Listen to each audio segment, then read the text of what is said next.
Hey, Aashta. Hey, How's it hi. going?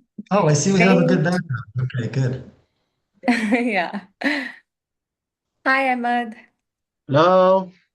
Sorry to How see are you Hey, guys you? Ahmed, how again. you doing? I'm doing well. How are you guys? Doing well, Great. doing well. Great to have you with us here. Thank Yeah. you. Okay, we just logged on as well to see that everything is working.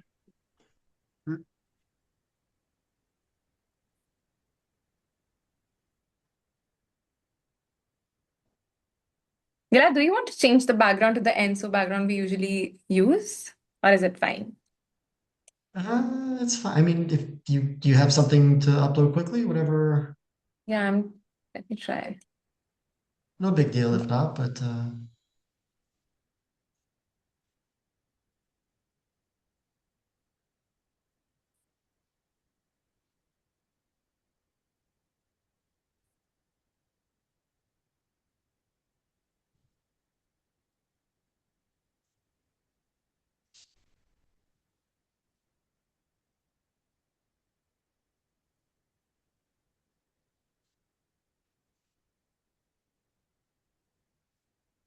my lighting is a bit dark here.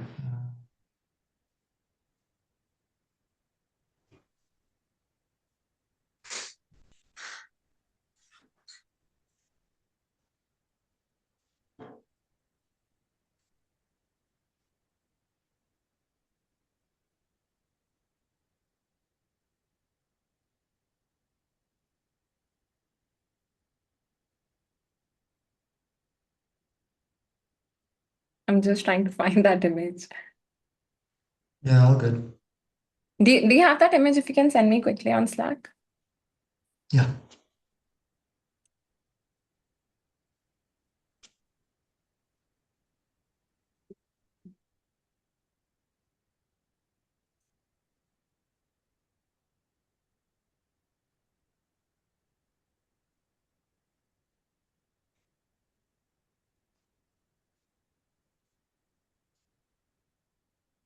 I sent two. Yeah.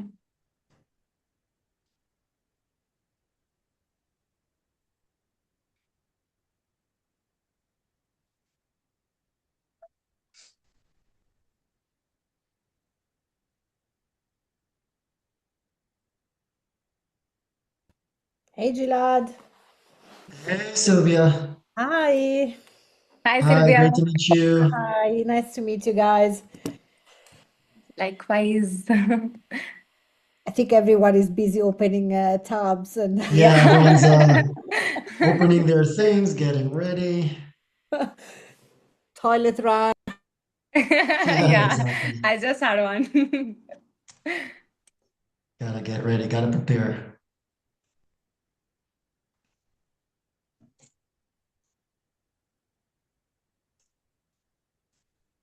I think even if I've changed, it is not showing it up here. Not really sure why.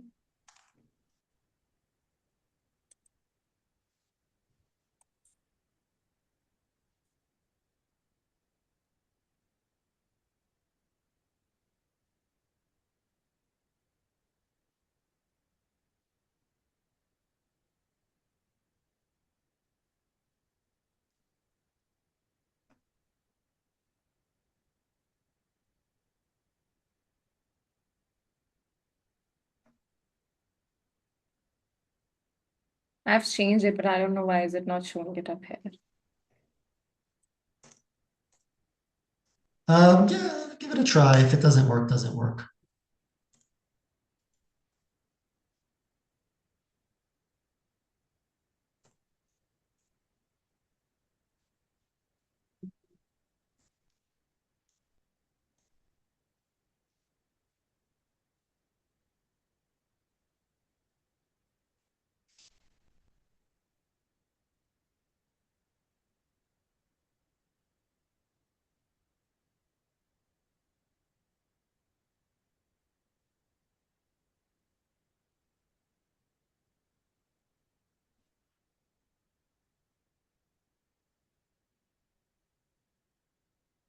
Yeah, I don't think so. I'll have success in this. I've deleted this one, but still, I don't know. Maybe I'll have to just leave the meeting and then join. I don't know. So I don't want to take the risk. That's okay. Yeah.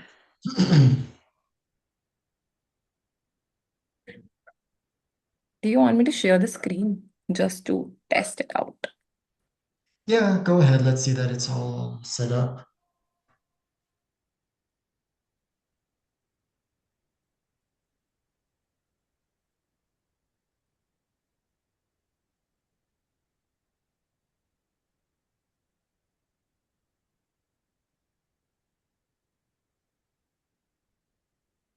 So can you see my screen?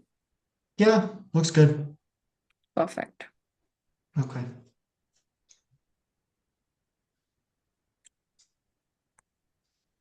Also, am I visible if I'm showing my screen? Well, interesting. I mean, I'm seeing myself on your screen, so, but you are visible, the video, everything seems to be working fine. No, but can you see my face? No, not really, right? I was seeing my own face.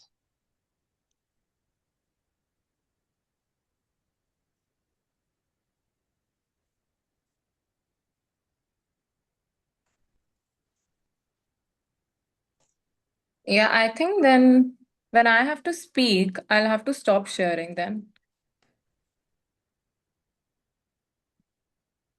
Why so? Like just in the starting, just when I'm introducing myself. Oh, okay. Yeah. Okay, yeah, that's okay.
It is letting me remove the background but not change it to Yeah, I that. see it. You removed it.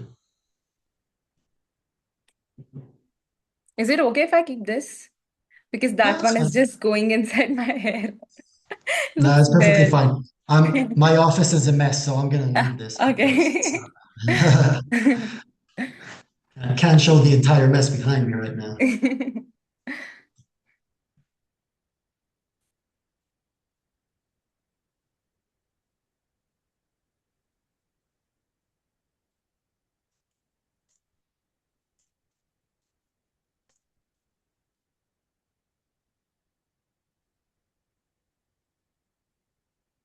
Hey, Alexander. Hello, how are you? Hey. Good. How you doing? Great to meet you. Happy to have Great you to with meet you us too. here.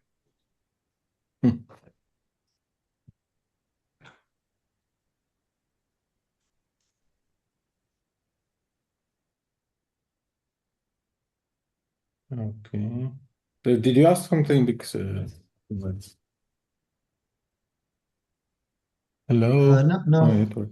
no. Oh, Yeah, we hear you fine. We hear you fine. okay.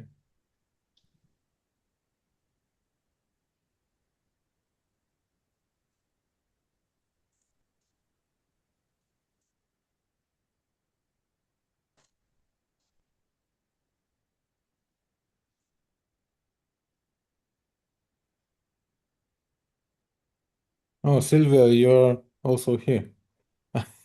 I remember you from Yeah, Warsaw conference. Hi. Ah, we Yes. got Hi. some good people with us. Uh,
Hey, Amy. Hello. How's everybody doing? Good. How are Hi, you Amy. doing?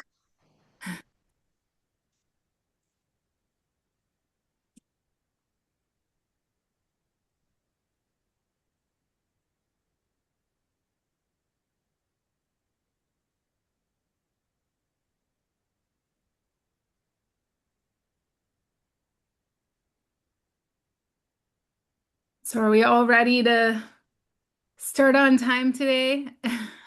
Yeah. Yes, we'll do. Maybe we'll give people a minute or two, but yeah, we'll start on time for sure. Yeah, sounds good. Yeah. And Aashta, are you the host today or you're just going Yeah. first today? Yeah, Oh, I'm the host. amazing. Yeah, Cool. yeah. I haven't met you It's yet, Aashta. so Yeah, yeah. Good to see you. Aashta. Aashta. Okay.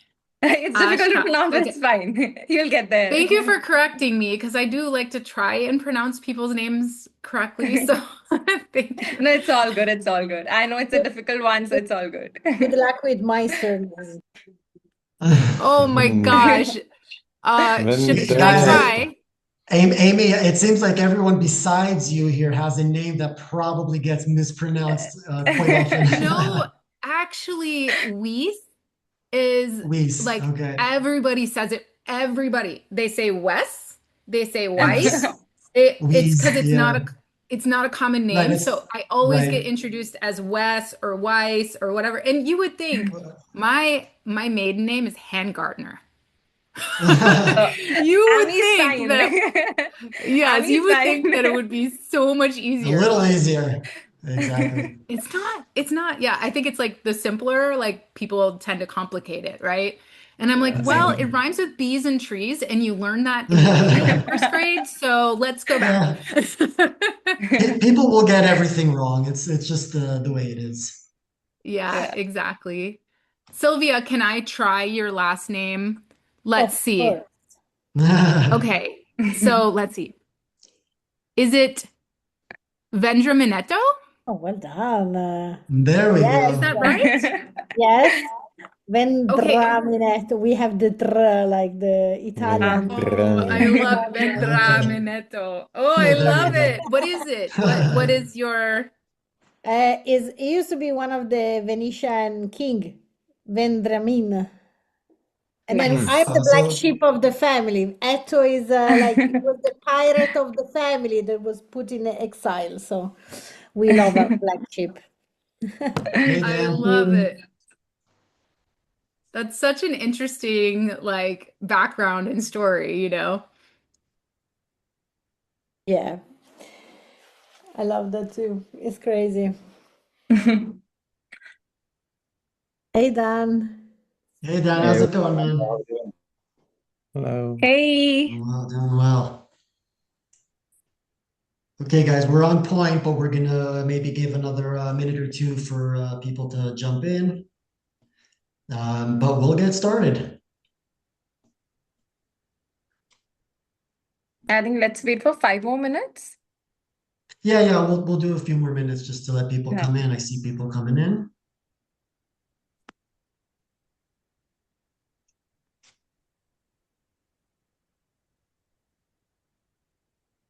And we can always start the webinar and then just kind of chit chat and like connect with people just so that they know like, hey, we're on time, it's actually happening, but let them know that we're giving people a few more minutes to join. I've done a Hey, couple of Desiree. these. Like this is probably like my 20th from Pavel and Oh, so the folks you're the there. expert So then. like, yeah, so this is like not my first rodeo in this, but I'm coming from Texas, so of course we got to add the rodeo into it. But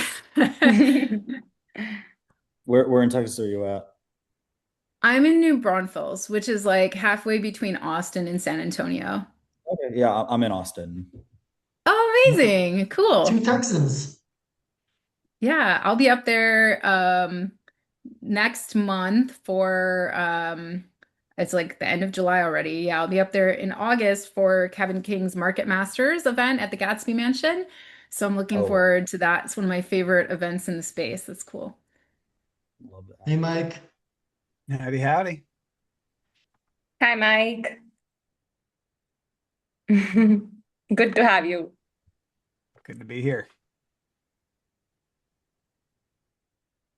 Okay, we're gonna wait another 2 minutes and we'll try to get started on time. Just let some more people come in.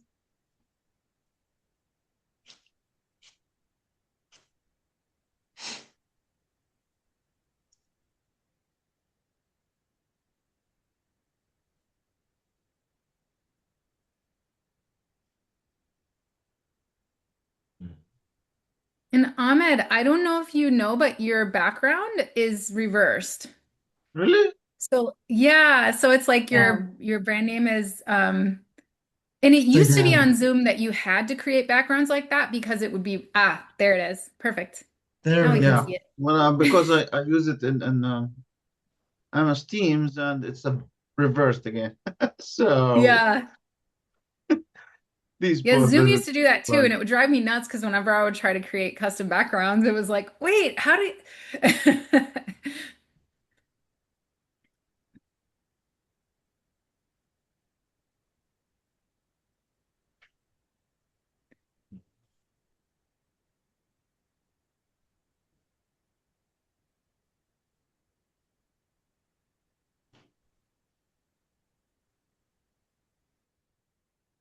I'm Nice just to meet you looking all, at Desiree. I just wanted to make sure my correct deck went through to the host and that you have it to present. Okay, awesome. Hey, Hi, nice to meet Yeah, I you. think Aashta, I believe you likewise. got the deck, correct? From Yeah, Desiree? yeah. I'll present Okay, it. Okay. perfect. Okay, amazing. Okay, Thank you for doing that. it perfect. is nice to finally put a face with the name Desiree. I've seen you all over the place, so it's great to be on Okay. the same screen. Great to meet you all. I'm excited to be here. Yeah, excited to have you all. We're gonna wait 1 more minute and we're gonna get going. 1 more minute, and that is it.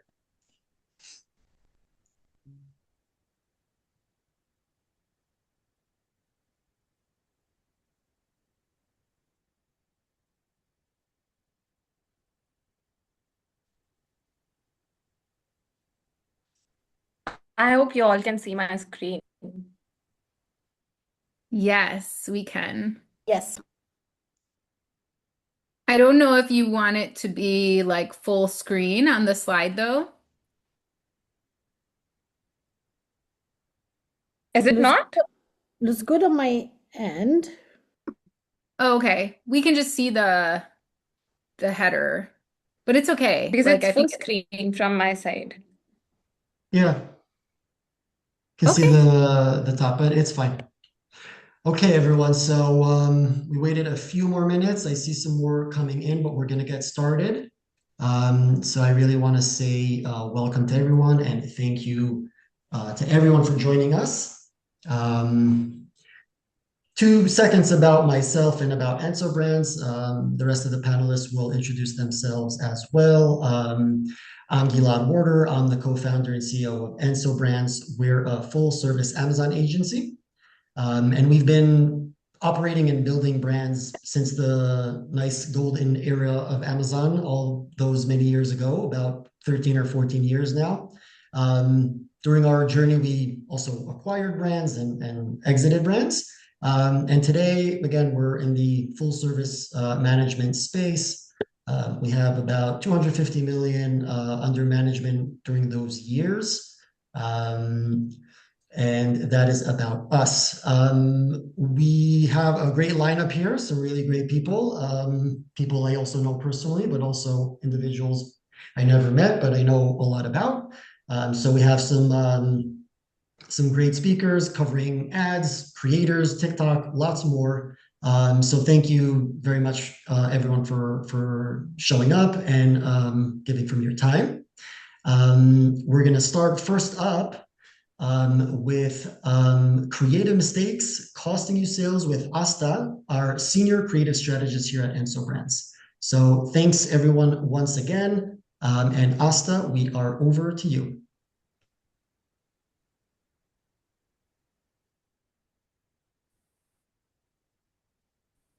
Thank you so much. So, hi everybody, I'm Strategist here at Enso. So, whenever you see something visual on Amazon, whether it is main images, listing images, A plus content, product videos, like everything when it comes to visual, I am the, I handle all of that. So, it's good to, create something creative every single day. So here at Enso, we have helped brands, go from 6 figures to even 7 figures using our creative strategy. And obviously, our main Amazon team who handles everything from A to Z. So it's good to, be the part of such an interesting team.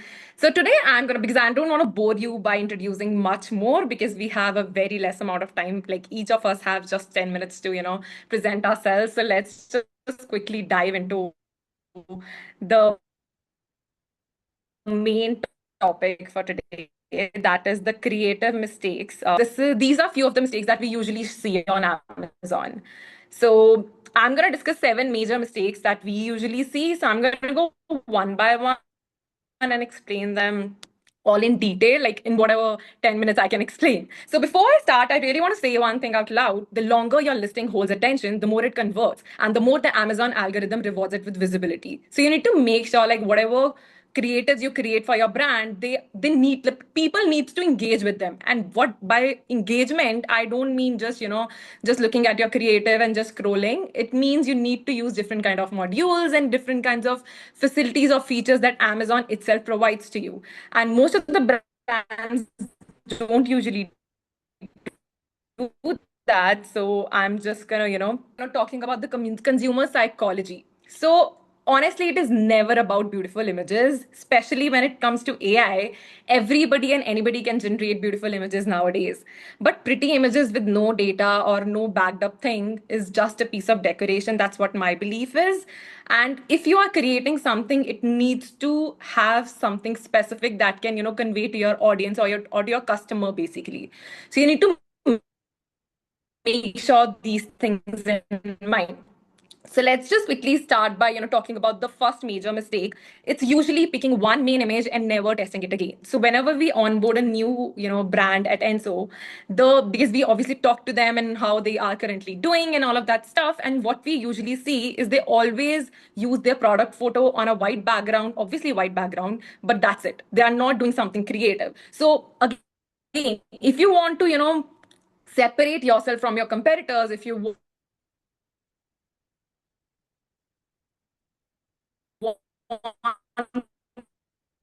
the users to click on your listing instead of them, you need to have like many live examples here at option A and option B. It's very clear that option B wins here because it is the same product but shown very differently. So that's how you need to decide, like you need to be creative enough. I have another option for you.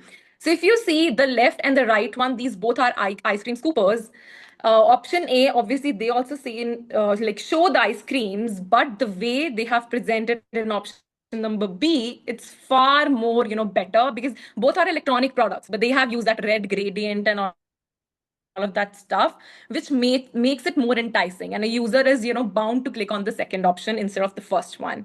So if you're a brand that really wants to stand out, then you need to experiment with different kinds of main images because that is the first thing that the consumer sees online. So I just experimented with it. This is one of the famous brands. You all must be aware about it. So we created like 5 different set of images and ran A/B test across it using different platforms available. And just I want you to have look at all of these and just guess like which one would have won. So just giving a second.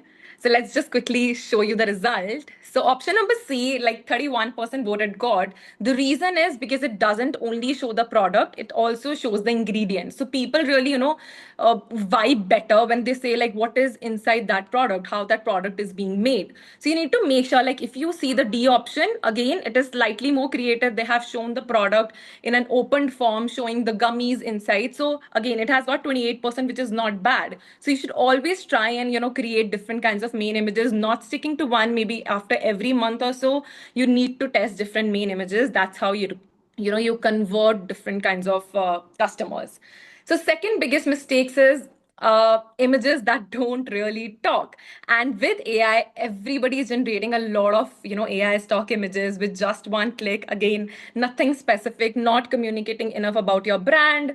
And again, I have few examples for you. if you see like this brand is particularly not using AI, but they are not using anything, I believe, because again, none of the listing images talk about anything. Like they're not talking about the features, nothing, like nothing is being conveyed. And this another brand, they are using AI, so kudos, but they are not using AI effectively. If you see this particular image, it looks AI generated, it looks very fake. So if I am a consumer, I am very doubtful if I'll be, ever be willing to purchase this product, because again, the background, the everything is very, AI generated. Even this one, there's no call out, there are no features. And this one, they have used few features, but again, they are very generic, high quality, 100% natural. They could have, used some unique selling points. The last listing image is just the logo. So they are not using listing images effectively. Again, one more example for you. So these are few of the images that I like saw online. Somebody created them. If you see in first click, you can clearly tell that this is generated by ChatGPT. So like it's so text heavy, though like they are showing the features and how to use and everything, but they are not, really attractive images. They are very, very text heavy. So what we decided at Enso, we wanted to create something again for the same brand. So we wanted to see like if we create with AI, like what would be the result. So this is the result that we got. Again, we have used 100% AI to generate these images, but you can see the result yourself, like the difference. So basically what I'm trying to say here is, even if you're using AI to create images, those needs to be really, smartly played with your prompts, or even if you're talking to any LLM, you need to be very smart and effective on how to use AI. So using AI is not bad, but using it effectively is what matters the most. So again, the third point is half of your image slots are sitting empty. And that's, I think this is something I see so commonly on Amazon. If you see this product, they are using only 5 listing images, though Amazon provides you up to 7 to 9 listing images of like slots, but they are using only 5, and main image very dull. If you see all the other 3 images, again, no call out, no features, just a plain simple listing, like a lifestyle image, which doesn't convey anything about your brand. So you need to make sure like the features, the unique selling points are properly conveyed. So the fourth mistake that I see is most of the brands use A plus page that reads like a blog post. So let me share a few examples. So if you see, a lot of brands are still using those traditional methods to create their A plus page. It's so text heavy, and the way it has been presented. To be honest, like nobody in 2026, nobody has time to read all of this. To be honest. And if you see this one, this is again, they have used like lifestyle images, which is a good thing. But again, they are using the text in a very weird manner. It is hiding the infographic down below. So again, not very enticing option. So here are some good examples. So this one, if you see, this is what we created for one of our brands at Enso. It is very minimalistic, shows what the product is all about, shows before and after. It's very easy on the eyes. And moreover, again, have used various kinds of modules. So if you see this A plus page, again, it's a very known brand. You all must be aware about it. They are also using, it's very nice. Like I have not worked on it, but I really, really loved their A plus page. So they are using carousels, they are using product video module, they are using comparison module. So one thing you need to keep in mind with A plus as well, just make sure to use different kinds of modules. So we have hotspot images, and that's how a user really engage with your content. So if a consumer is on your listing and he's scrolling, or he's, clicking on those hotspot images, or, engaging with your product ad, that is how Amazon knows that, okay, if a user is spending so much time on this listing, like this listing, then we need to show this listing to more new consumers. So that's how, trick Amazon in, generating visually attractive content.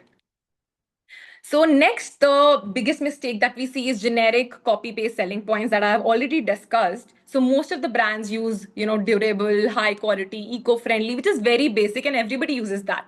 So I think if you really want to stand out, you really need to use some call outs that are genuinely different and that are genuinely unique for your product. This is a soap, which is a very simple thing, but they are using, copies like natural oil, cold process, dermatologist tested, certified.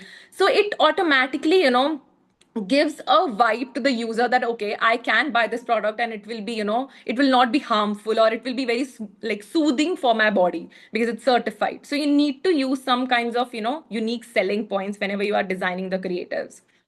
So the sixth mistake is using no product video at all. Now we are very fortunate that Amazon has given access to premium A+ module to everybody, but most of the brands, they have upgraded from basic to premium, but they are still not utilizing it properly. They are not using any product video out there. So which is one thing which is like, I feel that is the biggest lost opportunity. If you see, these are the brands, again, they are using AI, but paragraph form text, again, the images are also like, it looks AI, it looks fake and doesn't convey anything emotionally. Now, this brand they have been using, but the spacing and overall vibe doesn't match, and even they're not using any product video to entice the customer and engage with your listing. So these are few of the examples that I found that they are not like they can do a lot better. Now, coming to the product ads, I understand even if you're a brand, if you don't have the budget, you don't have the budget to hire a photographer, videographer, it's completely fine because we are in the AI space. And you can use AI to create amazing product videos. I'm going to show you 3 examples that we created product videos for one of like few of our clients at Enso. All are 100% AI generated. These are just to show you, and all of these generated like really good conversions. So I'm going to show you one by one. Let me just click on this. So this is like a wooden toy for kids.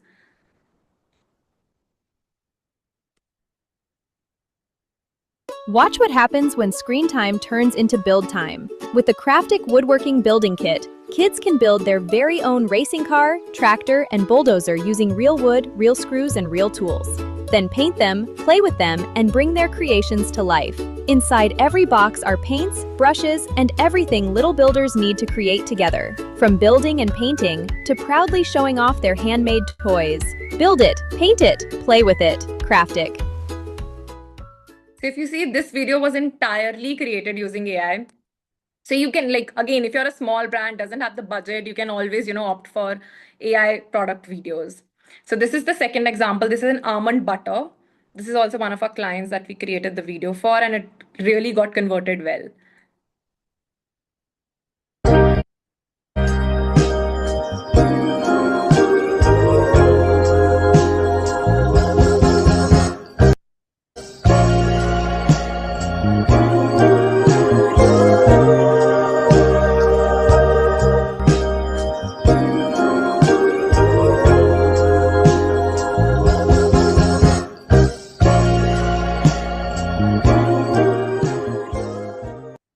Yeah, so I'm going to show you one last example, not going to take much of your time.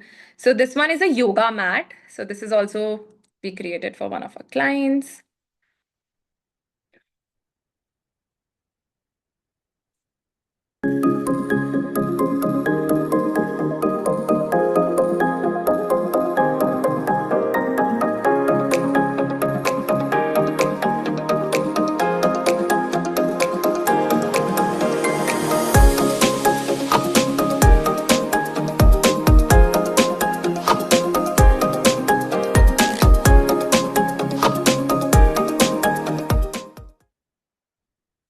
So the reason that I showed you these videos was just that even if you're a small brand, please don't stop yourself from creating good level of, content.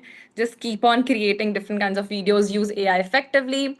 So coming to the most interesting part of for my session, basically, is that we are launching Enso's creative program. So basically, we'll be choosing a lot of brands for whom we will be doing a free creative asset, like Amazon creative asset, completely for free, worth up to $397. No terms and conditions. All you have to do is just scan this QR code and register yourself, and we'll reach out to you. Our team will, analyze your brand, analyze your listing from A to Z, and we'll see if we can help you. We will definitely, create one piece of content, either it is Amazon product video, premium A+ page, or 7 images, like anything that your brand really needs for completely free, no terms and conditions whatsoever. So if you really want to quickly scan this QR code and register yourself, in case you don't scan it now, you can even reach out to us directly, or you can, even visit our website. I'm going to drop the link. And you can, quickly just, and even on our website, if you see, I'm just going to quickly show you. I'm not going to take much of your time, but I just want to quickly show you. You can see some of our work on the website as well. So, yeah. Yeah. So you can just click on apply here and we'll reach out to you. So these are some UGC ads also that we provide. And you can use, like, even if like you want to do it yourself, you can always, use AI effectively and start, creating content for your brand. So you can, just scan the QR code or reach out to us directly. And I have one more thing. I think my screen is slightly stuck. Give me a second. Yeah, my screen is stuck. One second. Okay. Yeah, I think my screen is stuck. I'll have to share again. Just give me a second.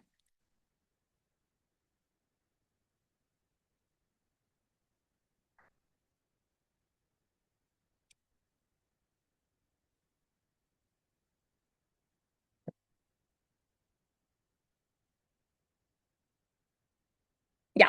So I have one more bonus for all of you. So I have myself curated a Claude skill that can help you generate 12 main image variations. So all you need to do is just download the skill, import it inside Claude, and Claude will give you 12 main image variation ideas for your product. So it is as simple as that. You can just scan this QR code and you will get the file. You will get the full Notion document on how to use it. And yes, in case you don't get it, you can just reach out to us directly. And that's pretty much from my side. So if you really want to reach us, you can, message Gilad, or you can reach out to me, or you can just book a free strategy call. So that's from my side. We have a lot of speakers and I don't want to take much of your time. So next we have, I think, Mike. Mike, do you want to share a screen? Yes, I do. Thank you so much. Thank you. Awesome. Let's see, make sure everybody can see this all right. Okay, I think we're good. So, hey everybody, great to meet you all. Excited to be here. Today I'm going to be going over the right way to measure click-through rate. We just went through a session where we were talking about all of these great changes you can be making to your listing and your primary image. And I think one of the issues that I see people run through a lot of the time is, okay, I've changed these. How do I know if my new primary image is actually better for me? And the number one metric people use to measure is click-through rate. And I'm telling you that the vast majority of people who are trying to measure click-through rate to tell you if your primary image is working or not are doing it wrong. So I'm going to teach you the correct way to do this. Now, first, I will say a little bit about me, shameless plugs. I am Mike Frekey. Nice to meet you. I am the managing partner at IGPPC. I am a former head of advertising from Perch in the aggregator space. I've managed over $90 million in managed budgets on Amazon ads, and I have over 10 years of experience. IGPPC specifically we are a full service Amazon ads agency. So if you're looking for a good ads partner, please hit me up and hopefully you'll see I kind of know at least a little bit of what I'm talking about. So if you want to have some good advertising conversations, follow me. So what will we be covering in this session? Well, one, we're actually just going to overview click-through rate for those who don't know. I'm going to tell you what actually influences it, the common pitfalls, and then, of course, best way to calculate click-through rate. So overview of click-through rate, of course, very basic. How many clicks did you get out of how many impressions did you get? It is a measure of how effectively you are converting eyeballs on your page into actual traffic. When people are searching for your product, are they then actually clicking at your product and driving to the page itself? Now, I love click-through rate as a metric because it's one of the few metrics that let you actually unlock scale without specifically increasing cost per clicks. The main pain point I usually run into with clients is that we'll find a ceiling on however much we can sell or spend at a certain level of efficiency, where in order to meaningfully get more volume, we will just need to spend more, and not just spending more dollars, but actually spending more per click. And as we spend more per click, you see a diminishing return. So if you can go from, call it a 2% click-through rate to a 2.5% click-through rate without necessarily spending any more per click, you can just unlock significantly more clicks, more traffic onto your page. And of course, Amazon will value your product more. Amazon is all about relevancy, and driving people to your page is one of the best ways to show Amazon that, yes, I am in fact relevant for specific search terms. So now, what are the factors that actually influence your click-through rate? Primary image, we just talked about this. What people are visually seeing when they are searching is going to be one of the biggest influences. Price is another one. Amazon makes price very straightforward, very upfront. If all of a sudden you are running at a price point that is, $20 more expensive than everybody else around you, there's a good chance that you're probably not going to win a click. Or conversely, you might end up in a situation where you're going to get that sort of curiosity click. And especially from the advertising perspective, you might just see some very unqualified traffic come in if you are trying to serve in spaces where your price is just completely out of whack for the products that you were trying to serve or the search terms that you were trying to show on. Did I do that? Relevance to the search term.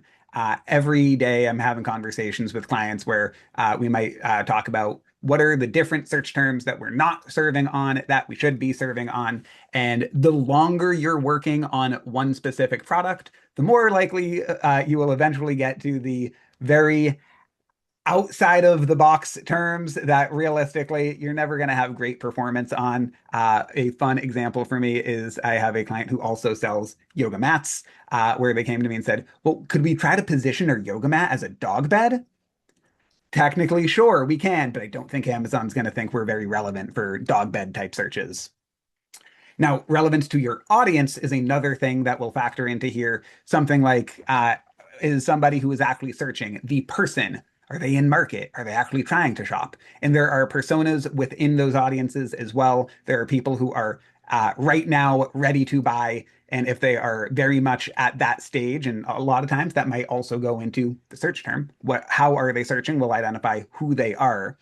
The more close to purchasing somebody is, the more likely that they will be clicking at the top of the search as opposed to scrolling through and being even willing to see other products.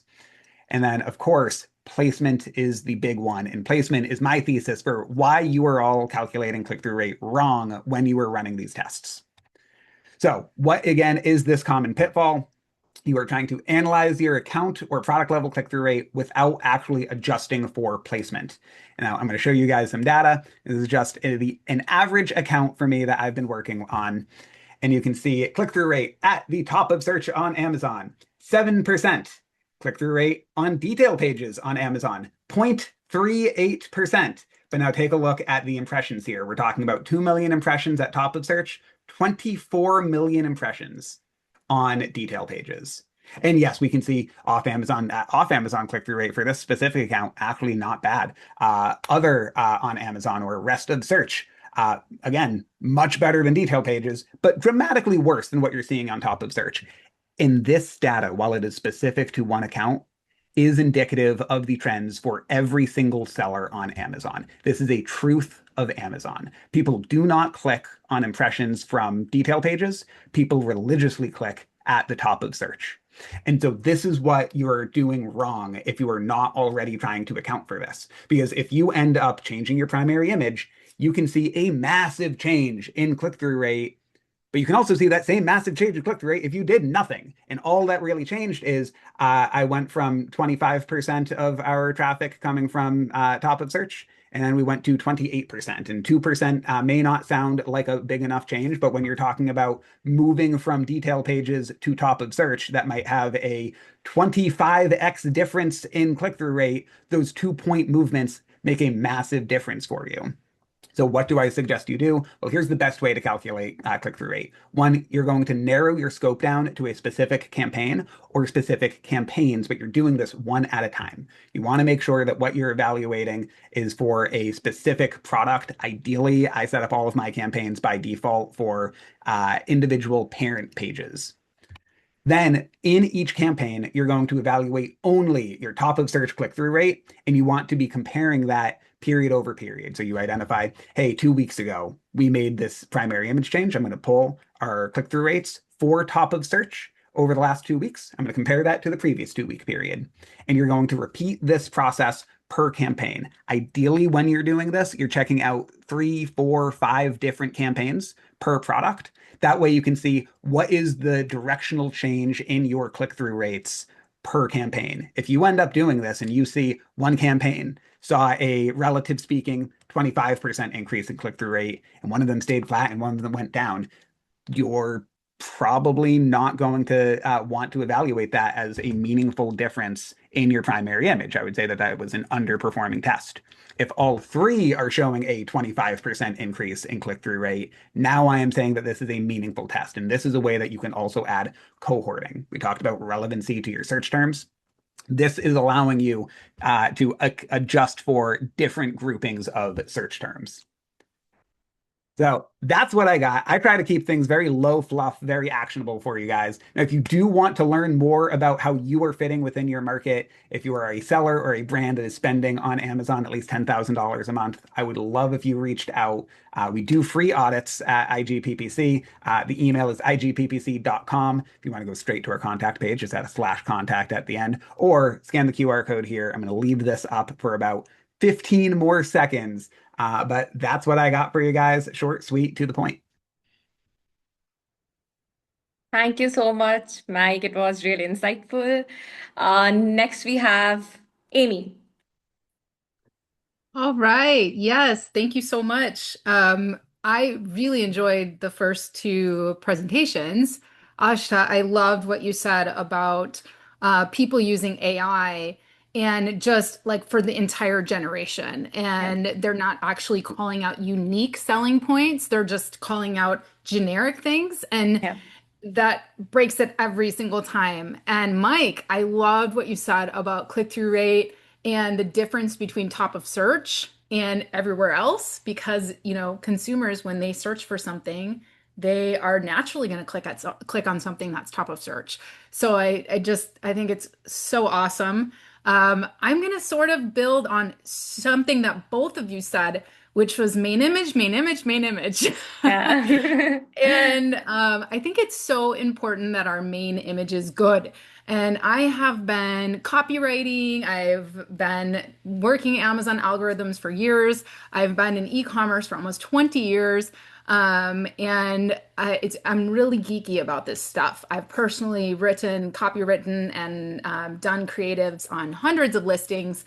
And I also do free listing reviews on my website. And I just take a look at people's listings. And what I see over and over and over again, especially lately with AI generations, is that it's not hitting what customers actually care about. And what your specific avatar actually cares about. And if you're just, generating kind of AI slop, we like to call it, then, we're not getting anywhere. So I'm going to share my screen, and I just have a quick hack to show you guys today. I don't have anything to sell you. I just have a quick hack to show you how to create better images with AI, right? So hopefully that will help you on your AI creatives journey. And if your images are not converting so well, you have a lot of amazing people over here to help you. All right, sorry guys, I'm just trying to find the right screen to share here. I believe this is the one. So, all right, this is my website, amazingathome.com. Like I said, I've been in e-commerce for 20 years. I invented a product, and I specialize in product development and consulting. So I'm a consultant primarily.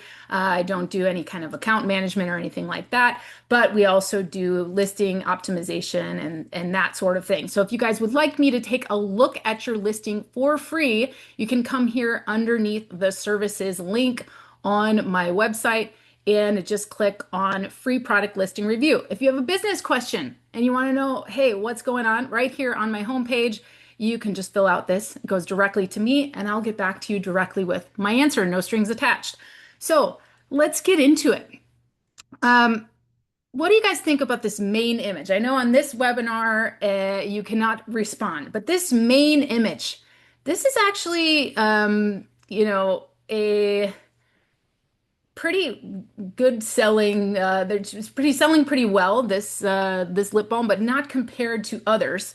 And when we see this main image, look at this packaging, right? It doesn't look like a box. It looks like it's been photoshopped, right? If we look at this, balm here, it sort of has this like shadow over it. The balm itself looks sort of uneven. And then we've got this beautiful model here in the corner, but she's like in a shadow, and we don't really know, we're not getting the premium vibe from this brand. and even in their additional images. So I don't have any problem with these backgrounds. I think they're okay, but the product itself doesn't look great in these images. So what I want to encourage you guys to do, and if you submit a free listing review on my website, I will actually give you a free copy of this guide. Just mention it on the free listing review form. Hey, Amy, I saw your presentation. Please send me this guide. And I'll send you this whole guide with prompts and everything of how to improve your reference images. Because here's the thing. If you have this as your main image and you feed that to AI, your reference image that it has, like this isn't a very good reference, is it? It's just not. It's not a very good reference. So AI doesn't have the ability to fix this, right? Where if we clean up the reference image and we clean up the box and everything else, then we can recreate this main image with better sources. So this after version is actually a creation. We took each part of the product, so the packaging, the product itself, and the model, and we created them separately as new reference sources. And then we brought them back together using AI. Where if I just asked AI to clean up this image, it doesn't do that great of a job. So the first thing that you want to do is you want to create that cleaner reference image. So if you have existing listing photos, you can copy and paste one or two of the clearest product photos from your Amazon listing into, for example, Nano Banana Pro, or you can use ChatGPT or any AI that you like for images. LoveArt is a new one that people have been loving as well. But anyway, you're going to copy and paste those in and you're going to use some prompts, right? If your listing photos are all bad, order your product from Amazon, take some pictures with your phone from different angles. Put those pictures, and I do this with my clients all the time. If they have bad main images or bad images, period, and they need better reference images, I tell them, just ship me your product from Amazon. And from my phone, I have a little Google Pixel phone. From my phone, I will take several angles of this product and I will create a better reference image. And that way we can now feed that into AI and we can have better overall images, right? Doesn't mean that you don't have to call out the right features and benefits and all of that, and you don't have to have your unique selling points and understand your avatar. All of that comes. But a lot of times your product images to begin with are really, really bad. I had a client, she had a binder that she was selling, a specialty binder. And I had her just send it to me because the photography actually showed the cover all wrinkled and everything. So I had her just send it to me and I took pictures of it and I used a prompt to clean it up. And literally this was just pictures from my phone with the product on the table. So my base image cleanup prompt, create a clean, professionally rendered image of the insert product name, product in the attached photos to use as an Amazon main image. Do not change the product details at all. Just make everything look better. Apply professional lighting and shadows appropriately to ensure the image is 1:1 with a white background. Okay, so you can do this prompt, and I have a lot of other prompts in this guide for you. But I want to show you, I took this main image and the second image just to give it as a reference, and I used that prompt. Unfortunately, it cleaned it up a little bit, but you can see the balm itself still looks kind of bad, right? It cleaned up the shadows, it looks better, but the packaging still looks bad too, right? So this is where we need to correct the actual reference images, the actual like each product on its own, the packaging, the lip balm.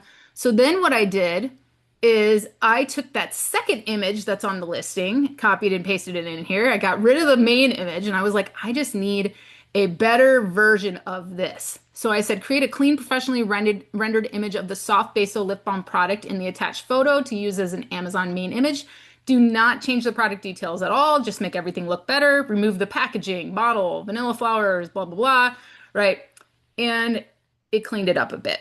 Right? It looks a lot better. You see how the balm itself is much better, right? Everything is much cleaner. Now, people have been rendering product images for years. Like this has been a top seller on Fiverr, you guys, to send your photography in and have it 3D rendered. Now AI can do that for you. So it's just but if you have a bad reference image, it doesn't really help you, right? So I ran a few different things. I said, create another version, you know, all this kind of thing. And I got this other version where we actually see the cut line in the lip balm, which looks a little better, right? Too many vanilla flowers, but, you know, playing around with different versions of this. So taking us back to our guide.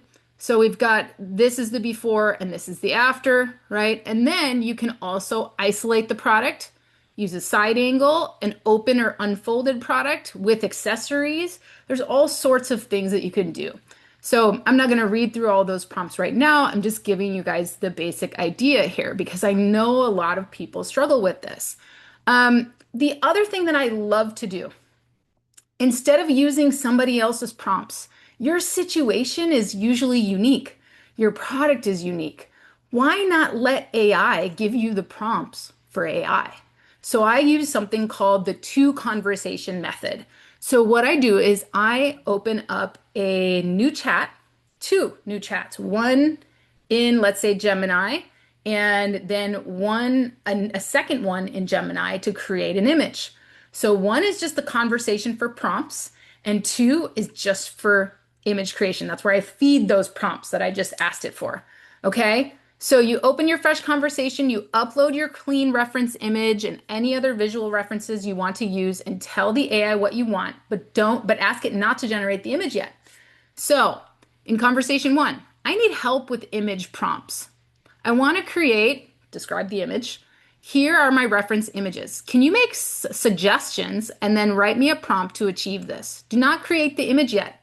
First, make your suggestions, and after I approve, write me the prompt. When it gives you the prompt, also ask, can you describe the images I should attach and reference them in your prompt as first attached image, second attached image, etc.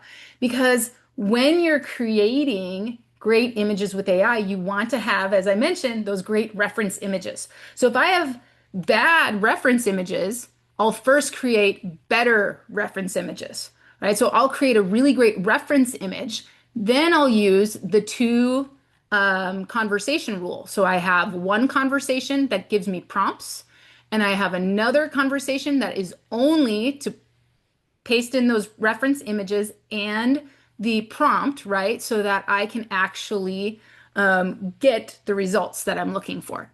So when I come over here, I need help with image prompts. I want to create another version of the product image in image 1 with vanilla flowers like in image 2, but I want it to look better as my main image for my Amazon listing. I want the soft basil closed balm to be next to the balm on the left instead of slightly in front of it, and I want a few vanilla flowers under it. And I also like how the swipe of balm shown like in reference image 3. So I found another product that I like. I don't want to write the prompt for this. Let AI talk to AI. So I just tell AI what I'm looking for and I ask it for a prompt. And now it has given me some suggestions, and I tell it, I read over those suggestions and I say, give me the prompt and what reference photos to attach. Don't forget to reference the images in your prompt. So now it's given me the image prompt and it's fixed it because I said I don't know which image is which, right? So here is the new prompt, and then I just open up a new conversation and I paste it in the prompt and I attach the reference images. And it created a really great main image of what I was looking for. It shows the swipe of lip balm. It has the proper thing, right? The proper product image, reference image that I'm looking for, and the vanilla flowers. But it does not have that curvy bump of balm that it had before from the original reference image.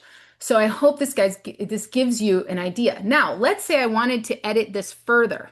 If I wanted this better, right? Let's say I wanted to see that line here in the lip balm, right? I could go back now and simply copy this image and go back to this one and paste it in and say, okay, here's what it generated based on your prompt. I want to change the following things. Write me an edit prompt to fix it. And I do this all the time between Claude and ChatGPT. my Claude projects, I will have the context of the product, the brand that we're working with, and I'll say, give me the prompt. And then I'll go to ChatGPT because I like the way it generates images way better than Claude. And it'll generate an image. And if I need a little change, I'll go back to Claude. I'll paste in the image that it just generated based on the prompt that it gave me. And I'll say, okay, these are the things I want to change. Write me the edit prompt. And it will fix that, right? So it works nearly every time. And usually I only need to make one revision because I'm using AI for the prompts and the edit prompt. Where if I'm doing it on my own, you guys notice how you get in these kind of circular things where AI just keeps generating slop and you're like, no, that's not what I told you to do, fix it. Where if you're asking AI for the edit prompt, it works like almost every time and you have way fewer revisions and you get to your end result much, much quicker. So that's what I have for you guys today. I'm happy to send you this full guide with prompts, all of that kind of stuff. If you'd like, I also have a full demo of this as well here inside of this guide. So feel free, just go over to my website and either fill out the form here if you have a business question for me, or just go over to services, free product listing review, and just submit your Amazon product for review and tell me, hey, Amy, I want your guide too. I saw your webinar, right? And I'll throw that in reply along with a product review and tell you what you could be doing better on your products and images. So thank you guys so much. And on to the next one. Thank you so much, Amy. That genuinely connected a lot with what I shared with main images. So it is perfect. It was perfect. Thank you so much for such an insightful session. So next we have Silvia on the list. Hi guys, hi Aashta. Thank you guys for having me. Welcome everybody to the live. And today I have a lot, but you guys have covered so much about Claude and the skills and the free skills. So I think I'm going to switch a little tiny bit and hopefully I can add something extra based on what I've heard tonight and bring in some value. So let me share my screen. Can you guys see the slide deck? Yeah, we can see. Brilliant. Thank you so much. So again, as Aashta said before, pretty really do not sell. So the mistake that so many brands do, newest brands, established brands, etc., is to treat their listing like it's a feature-based catalog. They do the images and the photo shooting. Basically, they think that whatever works for the magazine or for the Insta reel will actually work well enough as it is in the Amazon listing, which obviously is not. The Amazon product page, you have to treat it as a sales funnel. This is what it actually is. It's all about conversion. And so you can now use Claude. We have built a skill that help with the converting creatives. It doesn't do the images for us or for the client because we're still very, we love AI, but then human brain is the superpower for the buyer psychology understanding. I'm Silvia Vendraminetto. I've been an Amazon seller for 10 years myself. I've sold over 2 mil in wholesale FBA sales alone from a flat with a newborn on my laps. I built brands in top positions in competitive niches, just with using the buyer psychology and helping with CRO, with the optimization. So my super strong superpower is understanding what your buyers are really buying into. We now can use one prompt with no coding, a folder, 12 days worth of work is basically done in 15 minutes. Then obviously the super brain needs to go there and check, but you only need to build your skills in Claude and you don't need coding. You guys don't need to learn about coding or anything like that. You can use co-work. So super, super easy. And just what you have. So your main keywords, what the keywords are performing already, if you have already launched. If not, you do the keyword research and you add them on. Your reviews, we always recommend to have at least 100 reviews. If you don't have at least 100 reviews, you use your main competitors' reviews, because We want to make sure you don't copy your competitors, because how can you stand out as a brand in the dashboard of Amazon if you look exactly like the others? And this is the problem with ChatGPT, with Gemini, with Fiverr, and most of the designers, most of the times. There is a huge difference between, usually what happens is like, if you hire someone on Fiverr or a designer, they tend to look what your main competitors are doing, thinking that that is good enough, and just copy paste it and make it kind of yours. That's it. Obviously, this doesn't make you stand out. It doesn't make your unique selling point standing out as well in your product page, and you become just flat. So again, then you can have the impressions, but the click-through rate is going to kind of disappear, because you kind of melt into the dashboard with your competitors, because that's what your designer thought to do. Also, unless you know how to use AI properly, AI is just going to build, like a lot of the softwares that are out there, they're gonna just build on what is there already. So they're just gonna improve it, switch it, but that's it. So if you're not targeting the right thing, which is, again, is not the pretty, is about, we say in sales, we say sell the sizzle, don't sell the steak. And this is where most Amazon brands get this wrong. They sell the features. We are the best because they also get it often wrong, unfortunately. I'm going to show you a couple of examples. So we have run this for a snooze shade, which, if you don't know Cara and snooze shade, you should definitely get. If you have a child or a baby in your life, just get them a snooze shade. I'm not getting paid to say that, but I'm going to share with you the current listing. The title is still not optimized for the 70 characters that has come into place, so make sure you guys are on point. But this is just to give you a little bit of an insight. So it's very text driven so far. Nap time freedom can be yours. So there is a reference about the nap time, but you know, most brands might think we are selling shade, we're selling protection from the sun, right, for our baby, for our child. What parents are buying back is their freedom, is the freedom of sitting with the girls, having an Aperol Spritz, is the freedom of, you know, having a walk without a crying, screaming baby, being in the outside on the beach or whatever, and just have your baby napping longer, so they don't become hysterical and you are not overwhelmed. So moms, parents get their time back. So they're not buying shade, they're buying time, they're buying less overwhelm, they're buying less frustration. Now, when we run the emotional white space, so this is one of the many competitor gap analysis, just one of the many folders and files and analysis that our skill with Claude builds. For example, is building it against her main competitors, is that every competitor sells the object, the shade, the cover, the blackout blind. Nobody sells the felt outcome of the mom, the 2-hour nap, the coffees she gets to drink, so it doesn't get cold, because if you're a mom, you know what I mean. And the parasol battle, which again, if you have ever used a parasol, you know the frustration and the relief. So the safety part. So brands like Karaswan that are built on the safety, that are known for the safety.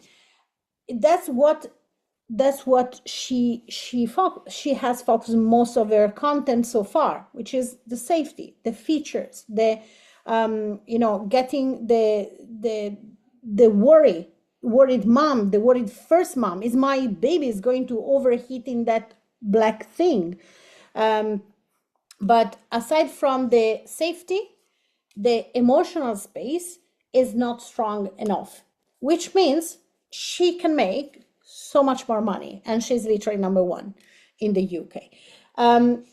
So the generics can shout the blackout, but cannot prove the safety, which she does again. So, and this is the safe way to get a baby to sleep in daylight. Yeah, because basically the competitors, from the analysis done via Claude, found out that her competitors cannot claim the safety as much, and also none of the reviews, or very little of the reviews, talk about actually the baby sleeps, because their quality is terrible, so the baby doesn't really sleep. So very, very important. Again, when one of the work we are doing now with these guys, and we're running some A/B testing, etc. Now, the only thing that we have done, and they have done it, they've changed the listings about 20 days ago, not even. We have just done one thing. We said, hey, why you don't, instead of just showing the tube, we don't give a touch of color and say this is made in Norway, and we show the ingredients. Always remember, guys, that people, when it comes to put something in their face, in your mouth, like supplements, food, creams, the Amazon buyer loves to see the ingredient. And they don't want this. This is not what we mean, but this is what so many brands still do. And they put it at the top. Oh, look, this is my complete ingredient list. Nobody cares, nobody read it. Some of them might read it, but like, it's more like, how long does it last me? How can I use it? Why should I pay a premium price for this? Now, from our research, we found out that with this product, aside from having a very plain, before the change, plain just white tube just sitting there, they have focused everything on the moisturizing, hydration, moisturizing. Now, when the buyer buys a product like this one, and the type of ingredient, then this specific product is a very specific type of ingredient, this buyer is not buying a moisturizer, because if you price me at $59, giving me what your main competitors in order of a Fiverr type of designer would go for, which is moisturizing, Medicube, whatever, they're gonna make you look like and compete in their brain with a $12 product. But this is not what it is. So you need to ask yourself, if you're selling a cream like this one, for example, or any beauty product, you need to think, what is the buyer really buying? Are they buying a moisturizer? Because this product that can be used on different parts of the body, and is mainly for mature women, the buyer is buying confidence. This is a cream they can use on the neck. They are buying the value. So it's not like a face cream. It's a cream that can be used on their arms, on the neck. So what happens here? That the brand missed. Why is the buyer buying the cream? Not to moisturize. The buyer is buying confidence back. They are buying the showing, being able to show again their neck without feeling ashamed. This is the sizzle. And if you just make a feature-based list, it's not gonna go. It's not gonna go. Especially you're gonna go into a price war with everyone else and compete on price point on Amazon. With this product, we literally have done no work in terms of images. We've just give them this one, done with ChatGPT, because this is all under testing to prove the concept. And then we have run a test. So this is what I highly recommend you guys. We run a test based on the images they already have. And based on the images they already have in the secondary images, because most of the magic happens here. And yes, obviously, this is a sales page. So if you're, it depends on the buyer. And Cosmo, the Amazon brains, knows which kind of buyer you are, which kind of buyer everybody are. Is Aashta an impulsive buyer? Is Desiree someone who do a lot of research? So this is why you end up in the A+ content. Not everybody gets to the A+ content. So we have tested out and asked real buyers in focus research groups, like, what are the right order of these images, which one is the most important, the most relevant to you that you consider would make you put this product in the cart? And the second image originally was this one, followed on top of my head by this one. Then they had this one, and then they led with the beautiful mature lady.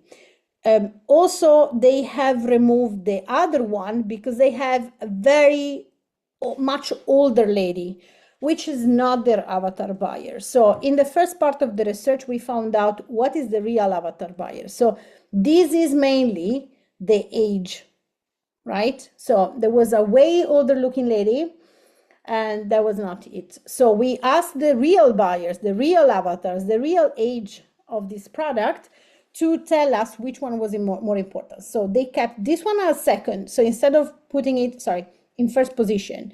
So instead of having it here, it's here. Instead of this one was in fourth place, it's actually in second place. And then they wanted this one. This one was originally in first position. And then this one, this one, this one, this one. And at the end, they said, we don't care about the ingredients. So what we found, and now we're waiting for the final data, but you can already see, just looking at the Keepa graph, we switch it about here, yeah? So you can immediately see the effect. We have done just a minimum change on the main hero image, which is like, show me what I'm putting on my face, literally, and a touch of color, because white on white, you disappear, and hiding up the conversion, because showing without changing a single image, guys. So you don't even have to, to invest in design teams to start with, is understanding the buyer psychology of your buyer. Another one, and then I leave you, I think is very, very helpful. So Suavinex, so this is a very specific product. It's a patent product. The patented is called 00. It basically, they patented this level of support. So basically, the baby doesn't differentiate much from the breast.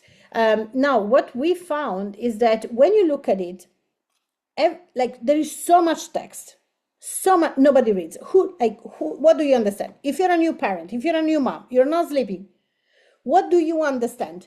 Because I can see adaptable flow, I can see slow flow 0+. So which one is it? So specifically for breastfed babies, so small, you don't show me anything. It's confusing.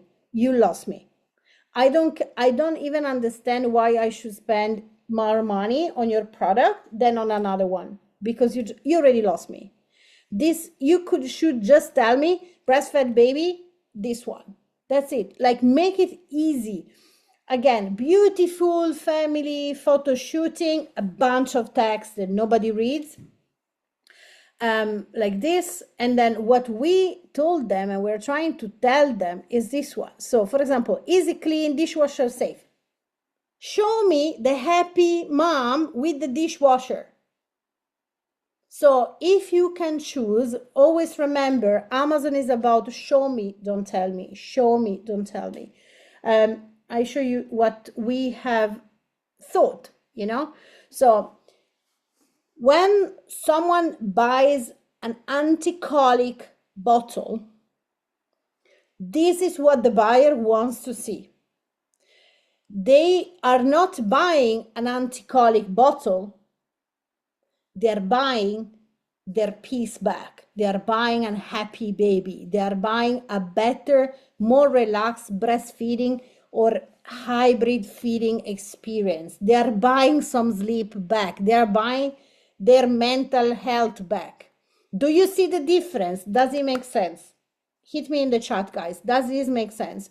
So when you look at this one, now this, we have not done it to not overwhelm and keep the main image, strong, and the main message strong and visually strong, which is not like, oh, your baby is gonna sleep more. No, you see that it's gonna sleep. You understand. So, but usually in the A+ content, for example, we always recommend, like Aashta show you the soap example. Whenever you put a feature, standard bottle trap hair, zero air pouch retracts naturally, give me the benefit. So if you give me the feature, always write the benefit. So why is important that there is no bubble? Yeah, like say it, don't just say. So I show you a very super quick example on this wine cooler bag that we have helped with the structure of the images for making sure that people understand why they should buy this product instead of their competitors' ones. So just as an example, if you show like the feature thermal insulation, tell me why is that important? What's the difference? Because I don't care about thermal insulation. All right, thermal insulation, right? Okay, whatever, right? Keeps it chills for hours. If you can give me a number, better. Yeah, they didn't have a number. Protective padding, prevent bottle damage during transport. So we don't care. Don't give for granted that people understand what the protective padding does. Spend a second to tell me the benefit. So I have this feature, so then you feel this way. I have this feature, so your skin is radiant. You have this ingredient, so you're gonna go to the toilet very easily. Okay, I think I'm done. But just to let you know, guys, if you want, you can definitely scan the QR code, fill the form, takes less than a minute, and let's see if we can give you a free tear down of your listing, so then it becomes buyer focused and buyer driven. Thank you. That was great, Sylvia. And I'm stealing one line, then buyer is buying the confidence. So that really stuck with me. So yeah, I'm going to use that later for sure. So thank you so much. Next, we have Dan Kriss. Hey, what's going on, guys? How we doing? I'm going to go ahead and get my screen shared with y'all. Give me 1 second here.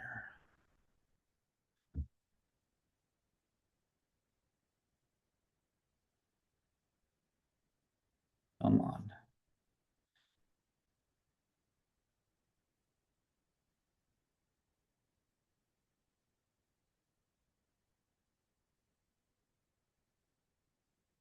There we go. All right. Hope everybody can see that okay. Awesome. Great to meet everyone. Really appreciate everyone for sticking around. All these other panelists have been amazing, and I have been writing down notes faster than I thought I could. But my name is Dan. I'm the head of partnerships here at JoinBrands. So for those who don't know JoinBrands, we are a creator marketplace that helps brands to source and hire creators at scale. So my background is TikTok Shop. I started working at TikTok Shop back in 2023. So have been seeing the growth and the rise of that platform for quite some time now. And it's no secret by now that creators are the engine and the driving force behind TikTok Shop.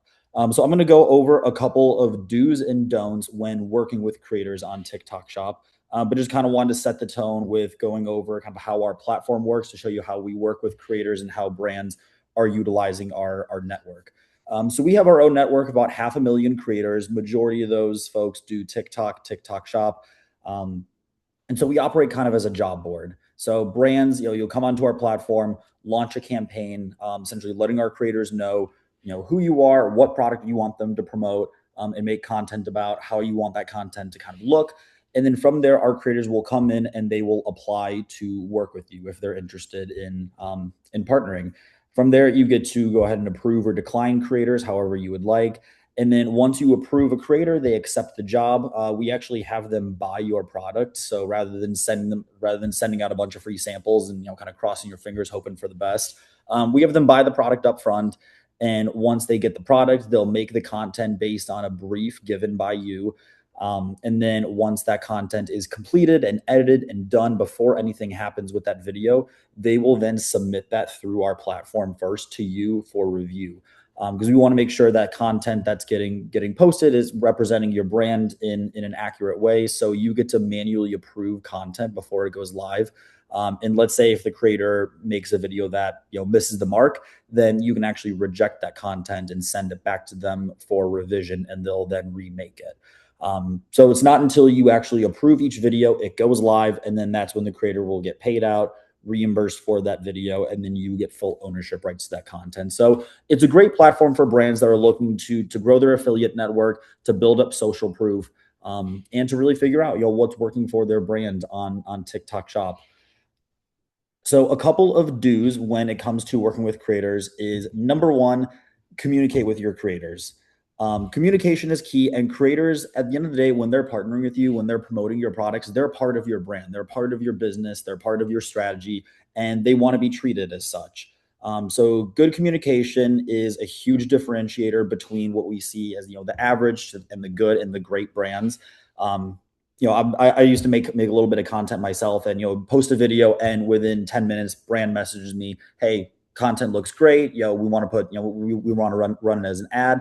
They'll even, give feedback, talk about, what future additional videos could look like, things like that. So just those little extra steps goes such a long way when it comes to those creator relationships.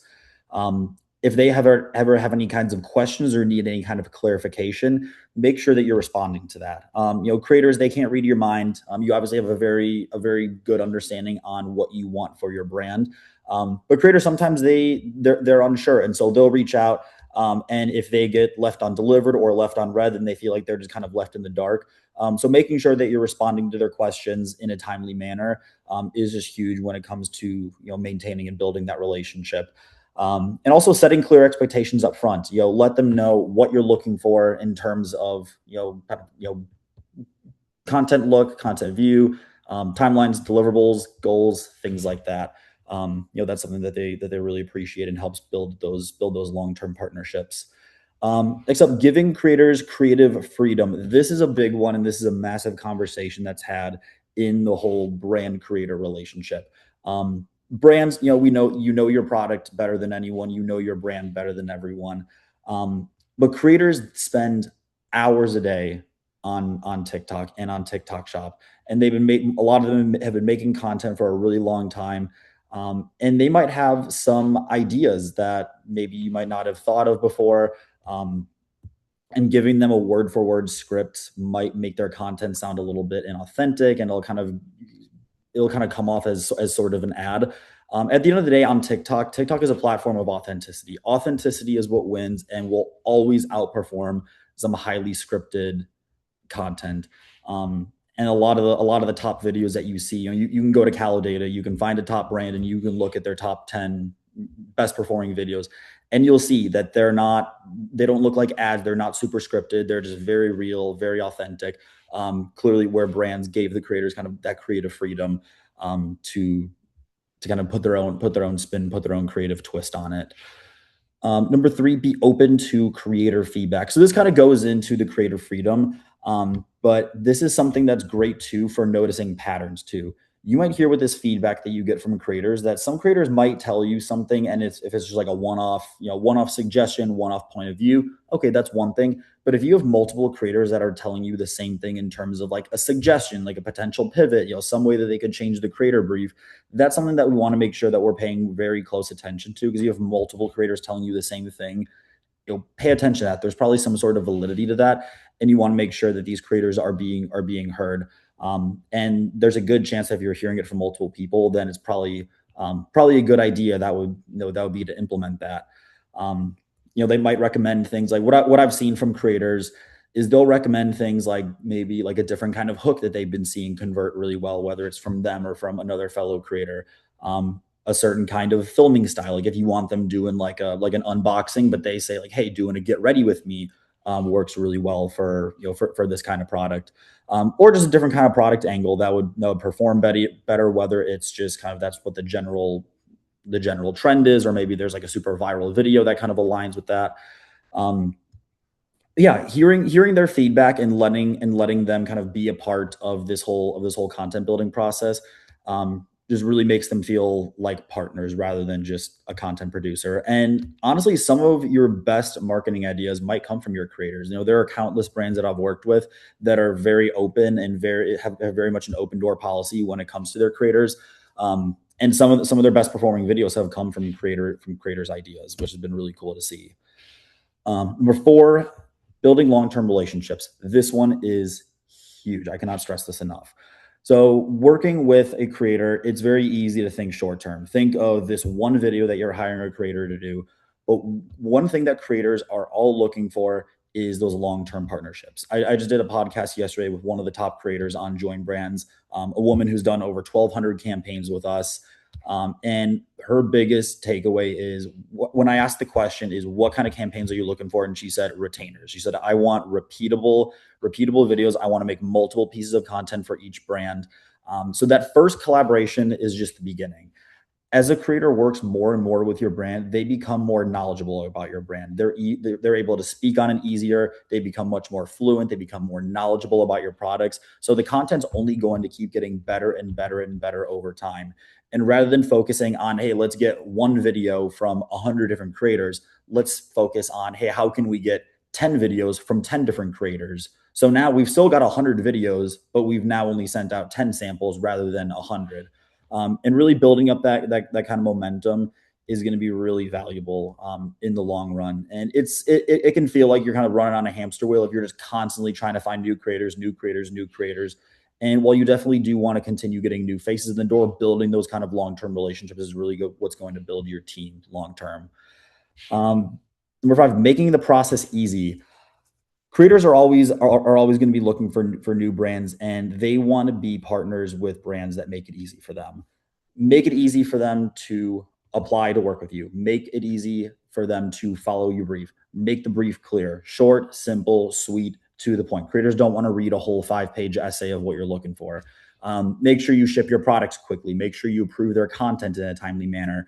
So at the end of the day, creators, they don't want to be left in the dark. They don't want to feel like they're not being heard. They don't want to feel like they're not being seen. And the less friction that you put on the whole creator process and working with them, that's going to make them, you know, they're going to want to work with you more. They're going to tell their friends, their other creators about how great it is to work with you, how easy it is to work with you. Because the creator experience matters just as much as the customer experience. They very much go hand in hand. And the easier you make that process for the creators, then you know, you'll see those results come out in your GMV. And last up with the do's is test different creators and content styles. This is a big one. I feel like I've said all of these are big ones, but they really are. What JoinBrands is great for on TikTok is to be a testing grounds. Going into it as a brand, you have a clear idea of kind of what you're looking for and how you want your brand position. But at the end of the day, what works in your mind might not necessarily work in TikTok's mind. So experimenting with different creators, different content styles, different hooks, different ways the product is presented, different CTAs, that is going to allow you to really get a good understanding of, okay, what does the platform like? What is converting? What's getting views? What's selling? What do our customers want to see?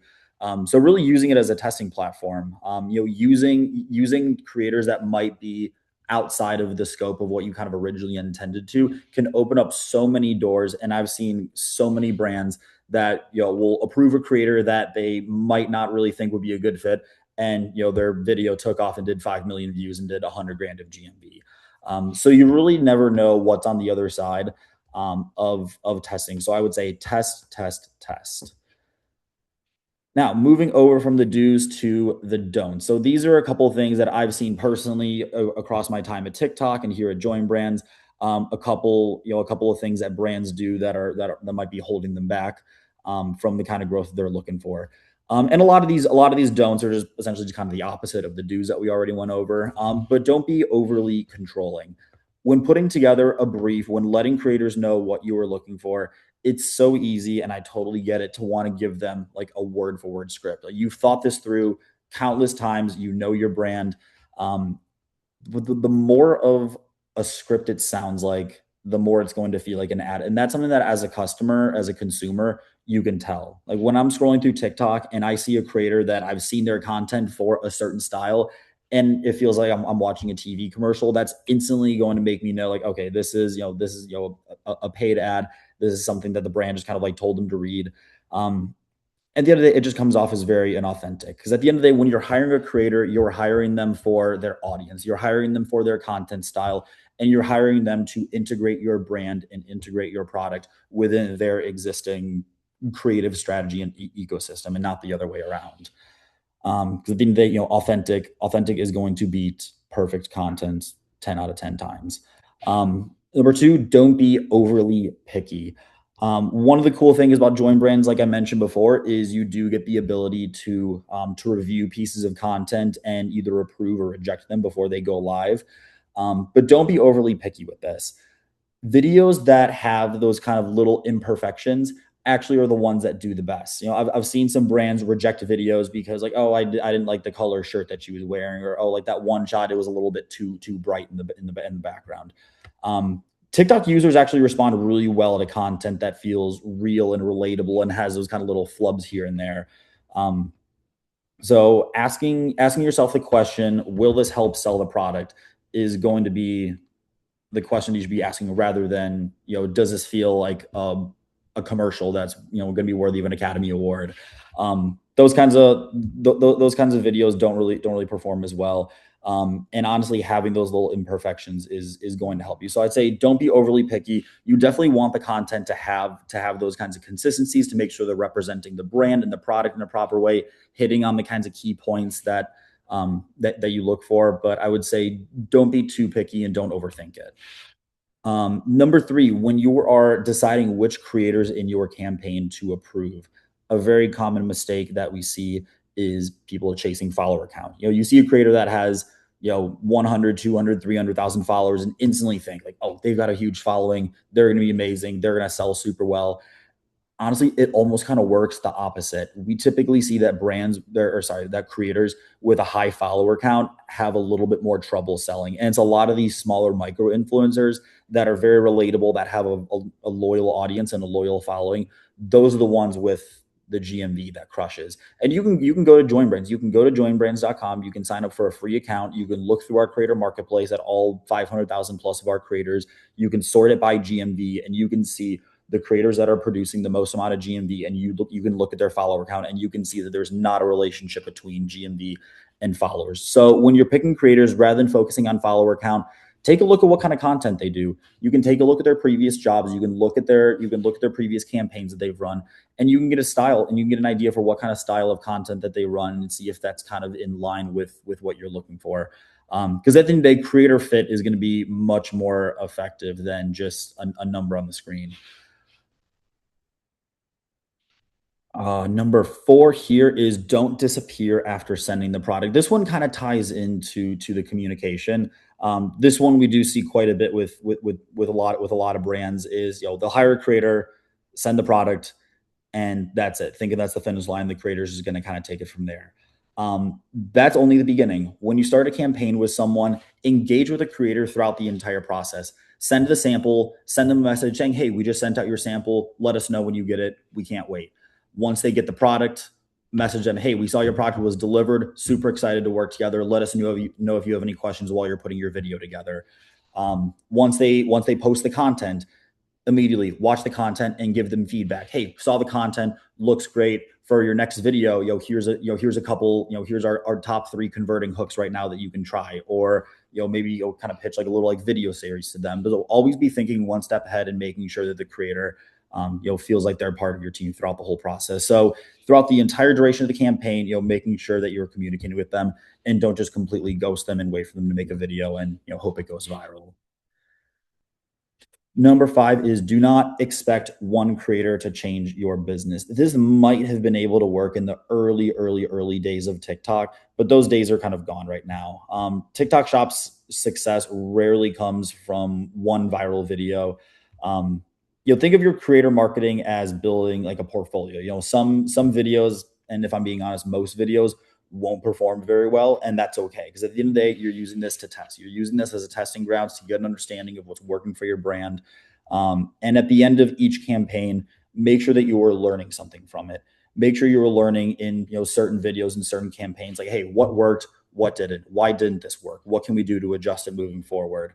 If you look at the brands that are winning, the ones that have won not only on JoinBrands but across TikTok Shop are the ones that stay consistent and are constantly evolving, and are constantly thinking of how can we think one step ahead and learn from our prior campaigns.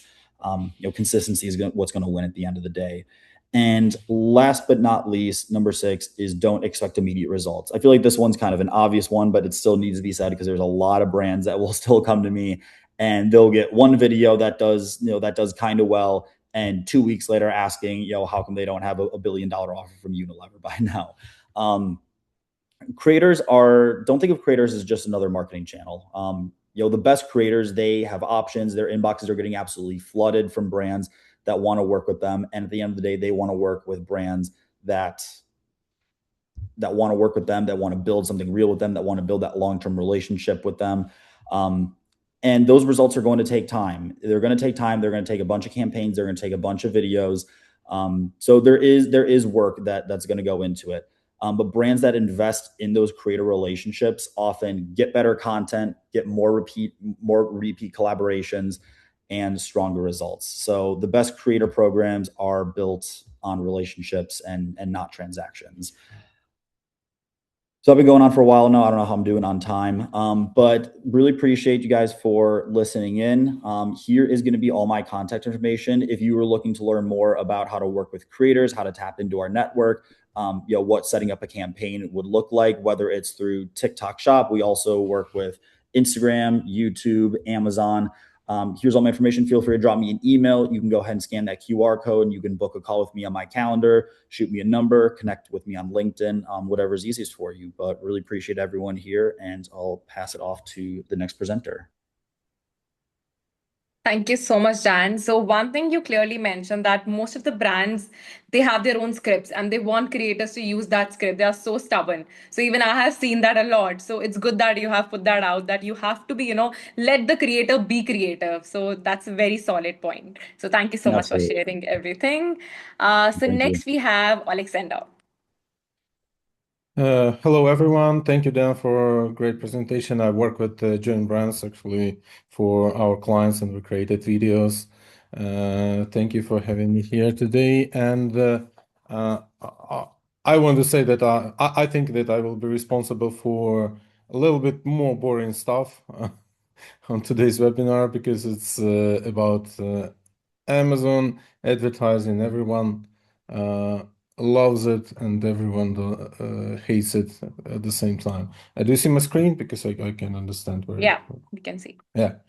Okay, so I'm founder of ANavigator agency. We work with Amazon ads for 10 years already, and we are going really deep in our work. And this is why I really like to work with a new tool.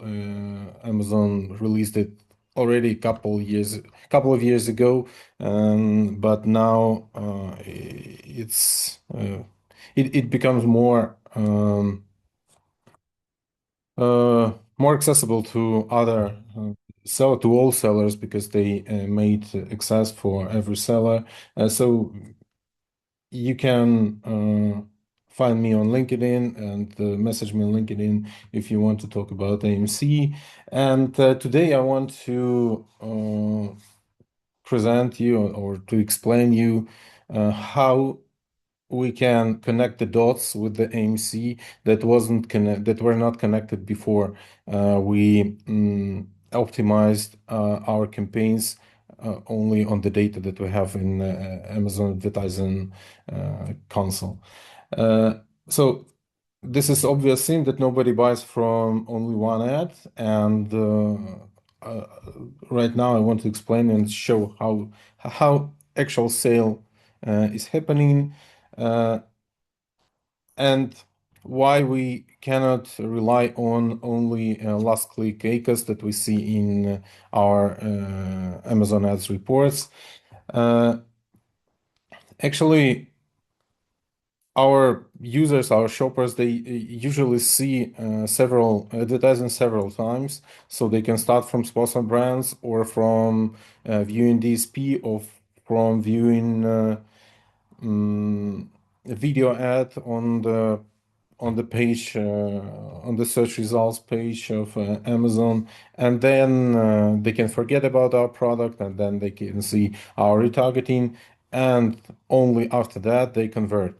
And Amazon's regular model attribution means which advertising is attributed to the sale. So Amazon's default attribution model is a last click or last touch, they call it. So we are seeing the ads and the performance of the ad that was the last before the purchase.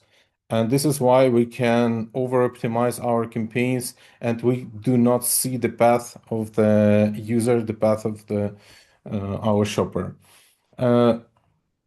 So this is what I already described, that customers, they don't shop in silos. They don't shop from the first view of your advertising.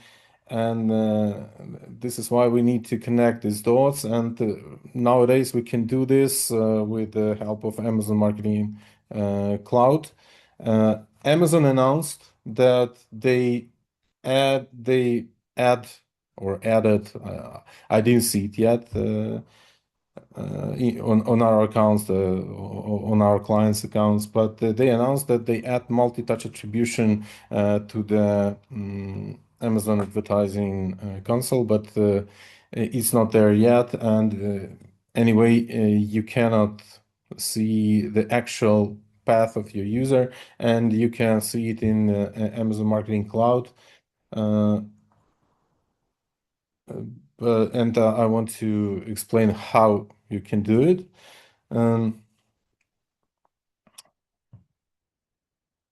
Yeah, and the actual problem that can let me switch to another slide, because this is the real example of how we, or my team, almost stopped one campaign. It was sponsored brand videos campaign. It was running on the quite high ACAS, around 58% average. And when we stopped it, we saw that we almost completely lost sales on our other campaigns. So obvious, this campaign was a gateway to our users, to our shoppers, to the listing. And this is why sometimes you can see that when you optimize your advertising just on ACAS or even on TACAS, you can see that stopping one ads, you will lose impressions on other ones. And you need to use Amazon Marketing Cloud to run reports from Amazon Marketing Cloud to see which campaigns supports each other, and you can see the full funnel of your users. And this is how you can leave this campaign working and calculate the whole ACAS of the full chain, of the full funnel of your user. So why it is really important nowadays? Because Amazon opened free access to all the data sources that were paid, like for 2 years already. They were released and they were in beta, and they were for paid subscription. And some of them were for like $100 a month, and other ones $500 a month. But now they made them free till the end of this year. And this actually helps to build these funnels, this analytics that I just told you, and to understand the full funnel of the user. Of course, I cannot cover this topic for 10 minutes that I have for this presentation, but I just want to remind you, because we talked about Claude, about AI on this webinar a lot. And actually, Claude really helps me now to work with Amazon Marketing Cloud reports, to visualize them, to analyze them much faster. And I recommend to use AI that is inside of Amazon Marketing Cloud. You can build queries in the AI agent that is inside of Amazon Marketing Cloud, and then you pull the data from AMC, drop it into your cloud, and this is how you can visualize them. You can talk to this data and try to understand what is happening with your advertising. If you are not working with the advertising personally, pass this information to your Amazon advertising team or agency, etc. Probably they don't know about this free data sources now. They don't use Claude to work with Amazon Marketing Cloud, so they should, because advertising is getting more and more expensive every day. And I counted the number of placements that we can get by our campaigns, just sponsored products campaigns on the search results. I counted that we can get like 6 or 7 placements from our campaigns and only 1 organic. So it's you need to optimize it, and you need to understand probably you want to run all these 7 placements of your product advertising, and you can cut half of them, and this is how you can spend less.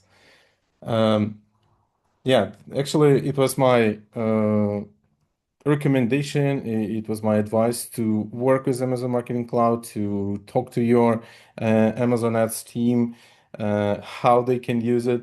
And what I'm doing now, and I suggest you to scan this QR code and register or pre-register to my AMC workshop. I'm working on building skills for Claude queries that would be useful for everyone, for every seller, and I think that I will finish it during this August. And I invite you to join. It will be free. I want just to share this information that everyone can use and everyone can optimize their ads in a better way. It's much better than it was before, but it's more complicated, obviously.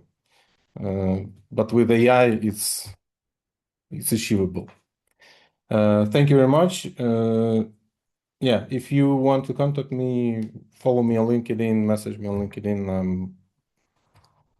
I'm answering everyone there. Thank you so much, Oleksandr. I think Amazon ads is one of the most important areas when it comes to, selling your products on Amazon. So this is the boring stuff, but this is one of the most important stuff as well. But this is one of the most important ones. So I hope people get to learn something new. I know that it's very boring, and this is why I'm trying to present it like a little bit more fun or simple, but it's you started by saying that it was boring, but it was not actually. It was very, very insightful, and especially if somebody who wants to, learn about Amazon ads and how to grow their business, then definitely this is something that is unavoidable. So you have to gotta learn this. So thank you so much for presenting. So next we have Desiree. I hope I'm pronouncing your name right. I'm sorry if I'm not. You did. Thanks for introducing me. I'm Desiree and super excited to be here. Also learning so much from everyone that's presenting. And I just love being on these calls to connect with new people and hear kind of how things are evolving, because it evolves really quickly, especially with AI. I will give a little bit about my background if you don't know me yet. I'm Desiree. I was one of the very first people at Shopify. It's an e-commerce platform. I was their number 3 US hire at Shopify, and the company grew from Canada to North America to APAC and EMEA, and I was a part of that rocket ship. Super grateful for that opportunity. I was there till it grew to 12,000 employees, and I got to work with some of the biggest household name brands in the world, and some brands that were startups that I got to work with that are now $100 million brands like Liquid Death. And then I kind of evolved into the world of TikTok Shop, because as Shopify was such a great revenue builder for brands, TikTok Shop became the leader in the space. And I was able to work with a lot of celebrity brands over at TikTok Shop Studios, where we tested live shopping with celebrities and their brands, and quickly found out that affiliates and creators were more authentic at selling products. So that's kind of how that all evolved. And I got to partner with some really great people like the founder of Outlandish. It's the top live shopping studio for TikTok lives in LA and Santa Monica. So look up Outlandish if you haven't heard of them yet. And I get to do some really fun events with Social Commerce Fest. They just wrapped up Nashville, which was incredible. They have about 5,000 creators show up to meet with really nice brands. And I get to partner with Moss, who does incredible events with household name brands and creators, as well as another creator platform called Made Impact. It used to be called Social Army, but now it's called Social Impact. They just renamed. I'm trying to remember the right name. So I get to do a lot of things in this space, but I also co-found an AI solution that we partner with Shopify. We're on the Shopify App Store, and that's what I'm going to present on today. It's called agentShop, and it's been full circle from working at Shopify to now creating a solution or a third-party tool to work alongside Shopify and all of the brands that use Shopify, and also be a solution to become visible with AI as Shopify rolled out agentic storefronts. So hopefully in the next 10 minutes, I will keep your attention and go over the 3 mistakes that are making your products invisible to AI shopping and quietly draining revenue you never see on a report. And I'll have, I think, the team share my slide deck if possible.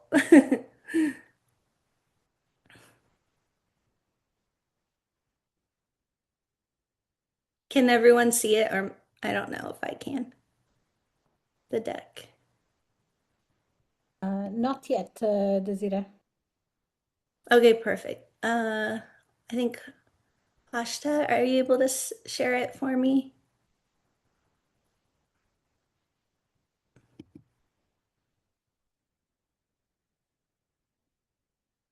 Let's see. I'll wait to see. She might be frozen, so she might be trying to share it for me right now.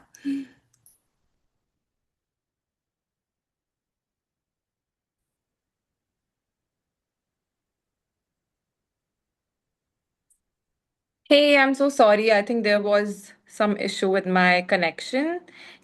Mhm. Give me a No second, worries. please. You're back.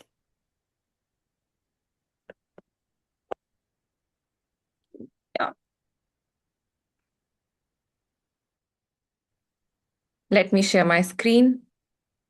Thank you so much for sharing. And I'll just say next whenever to go My to the next slide. pleasure. I'm so sorry. I'm so sorry for the trouble. I think there was.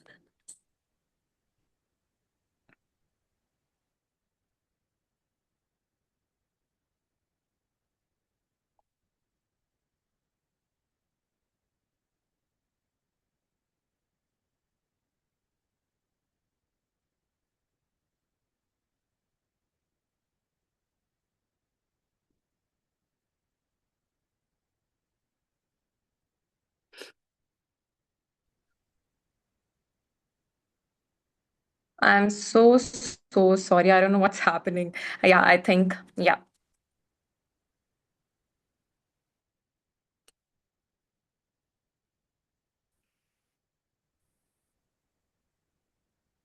Can you guys see my screen?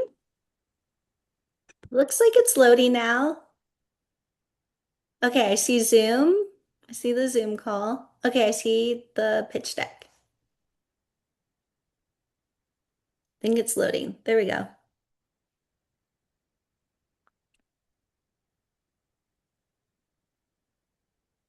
Again, so sorry for the trouble. I'm so sorry. Yeah.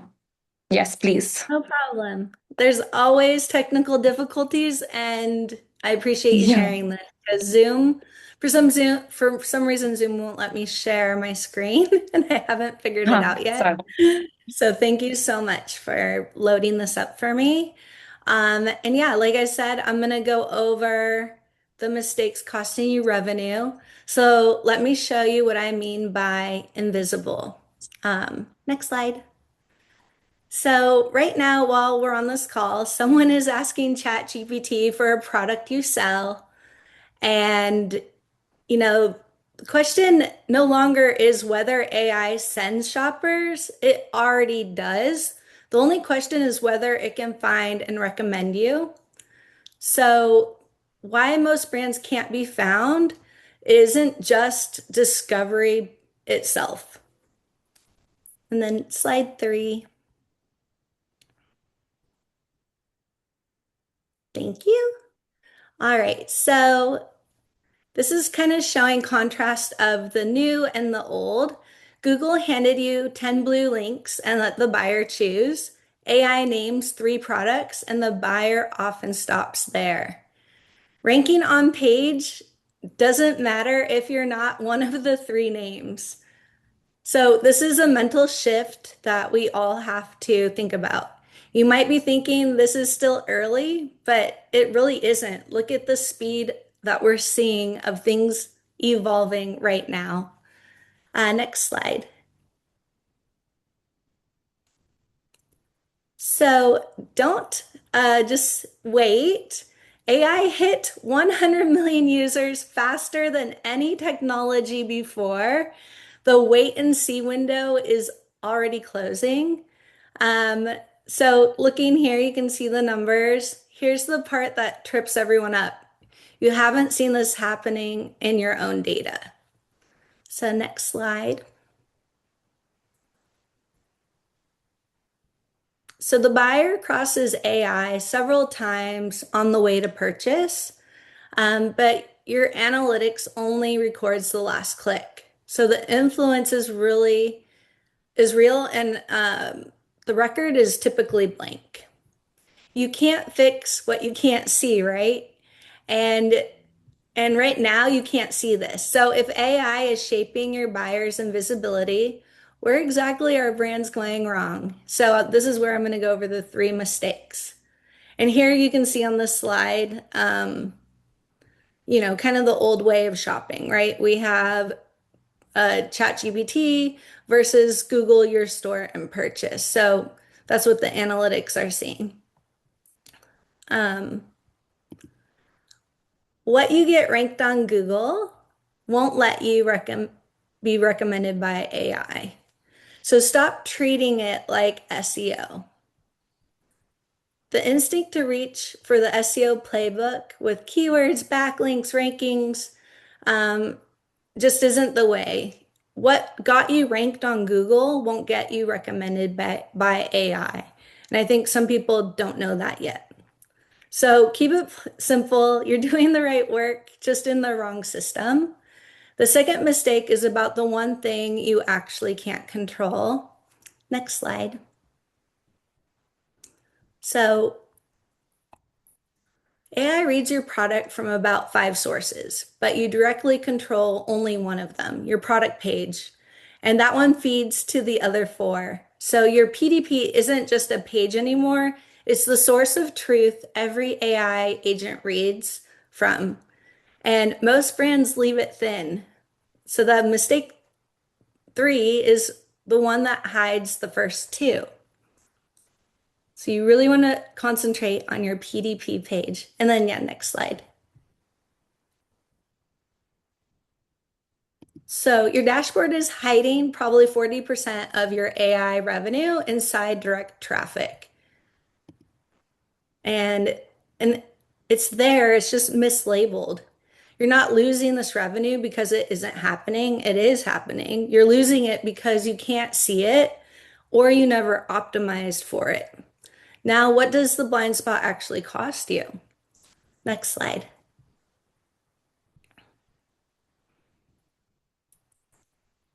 Okay, so let's see, AI shoppers don't just convert, they convert better. Here you can see on the deck 42% more likely to purchase. They arrive pre-qualified by the AI's recommendation.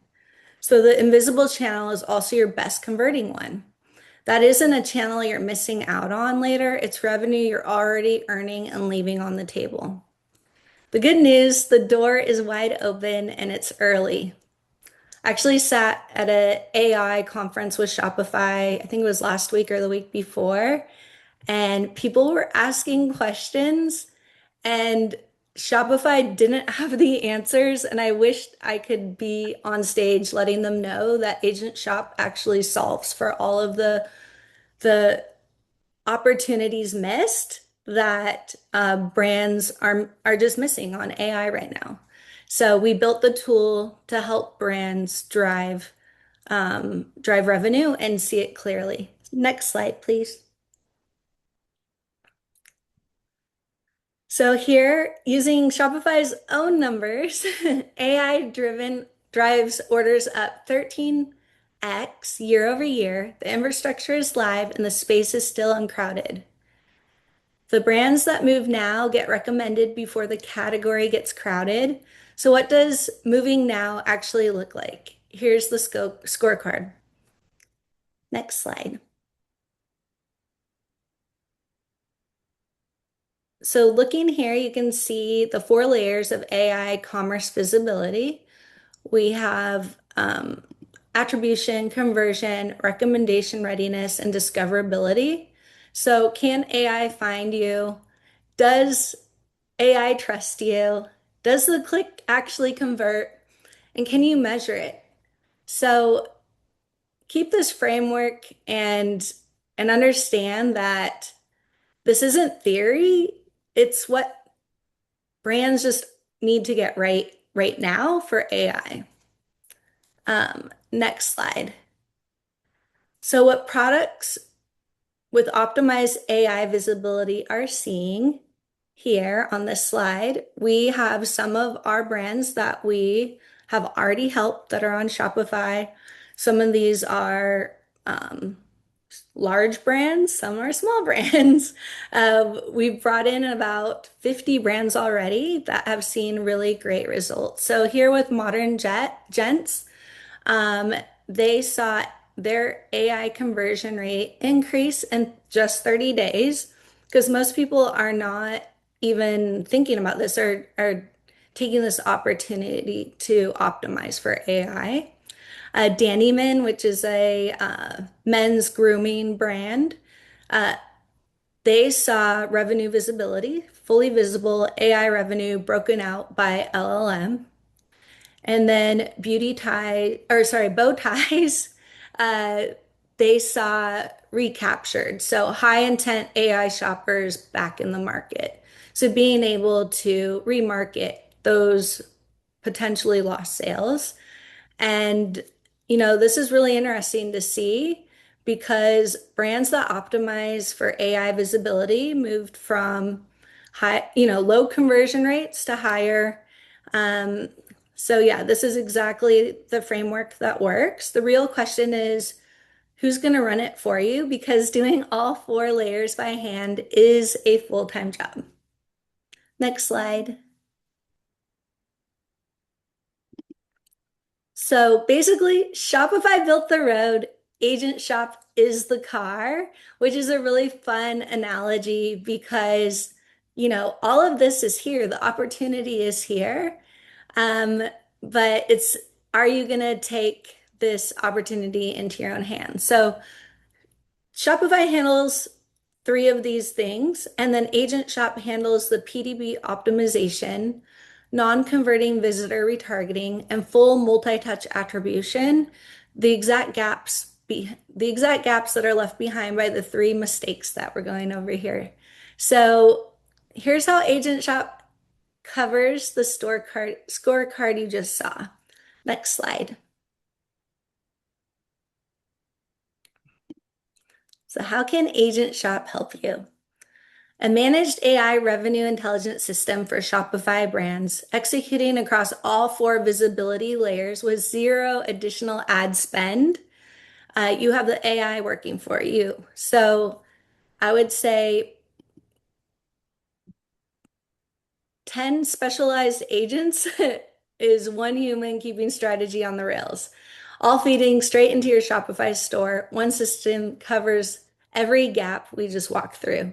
So you literally have these agents working for you all day long to optimize for everything you need to get your store Shopify store optimized for Shopify.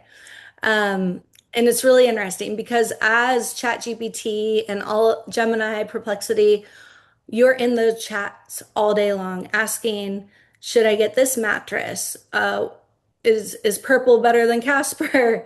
And then it gives the recommendations based on what the LLMs have learned about those products. But have you taught the LLMs and the agents what you want them to recommend and what you want to have discovered, what images to populate? And then the last layer is when checkout occurs right in ChatGPT. You never leave the chat to check out for that mattress. You're now shopping within ChatGPT and never clicking out. So this is pretty critical to every brand out there of any size, especially larger brands. So what's really exciting here on the next slide, oh, sorry, I should have said next slide before, but here's the 10 agents, one human, every gap covered. So we go over the AI shipping optimization, AI SEO, AI P2P agent, blog agent, Reddit agent, citation outreach agent, retargeting agent, reporting agent, product tracking agent, and purchase intent agent, which is incredible for your store. And the next slide. And what we want to do for everyone that's here today that joined us is give you a free product page AI audit, which is going to show you, a gap analysis of where your PDP is showing, how you're showing up for AI right now, and give you those insights that will help you improve your brand as shopping grows on AI. Also works, to improve your SEO and your PDPs on your Shopify pages too. So I definitely recommend to try the free audit. And next slide. Basically, what you'll get in the audit is a discoverability score, conversion gap, recommendation readiness, and a priority roadmap. So all of those things are going to help you, educate you. They'll be actionable. And there's no commitment, no credit card, nothing like that. So feel free to give it a try. And the last slide is the QR code. So you can scan that right now and get your free product page AI audit. And if you are a Shopify brand, we are on the Shopify App Store under AgentShop. Feel free to give us a try.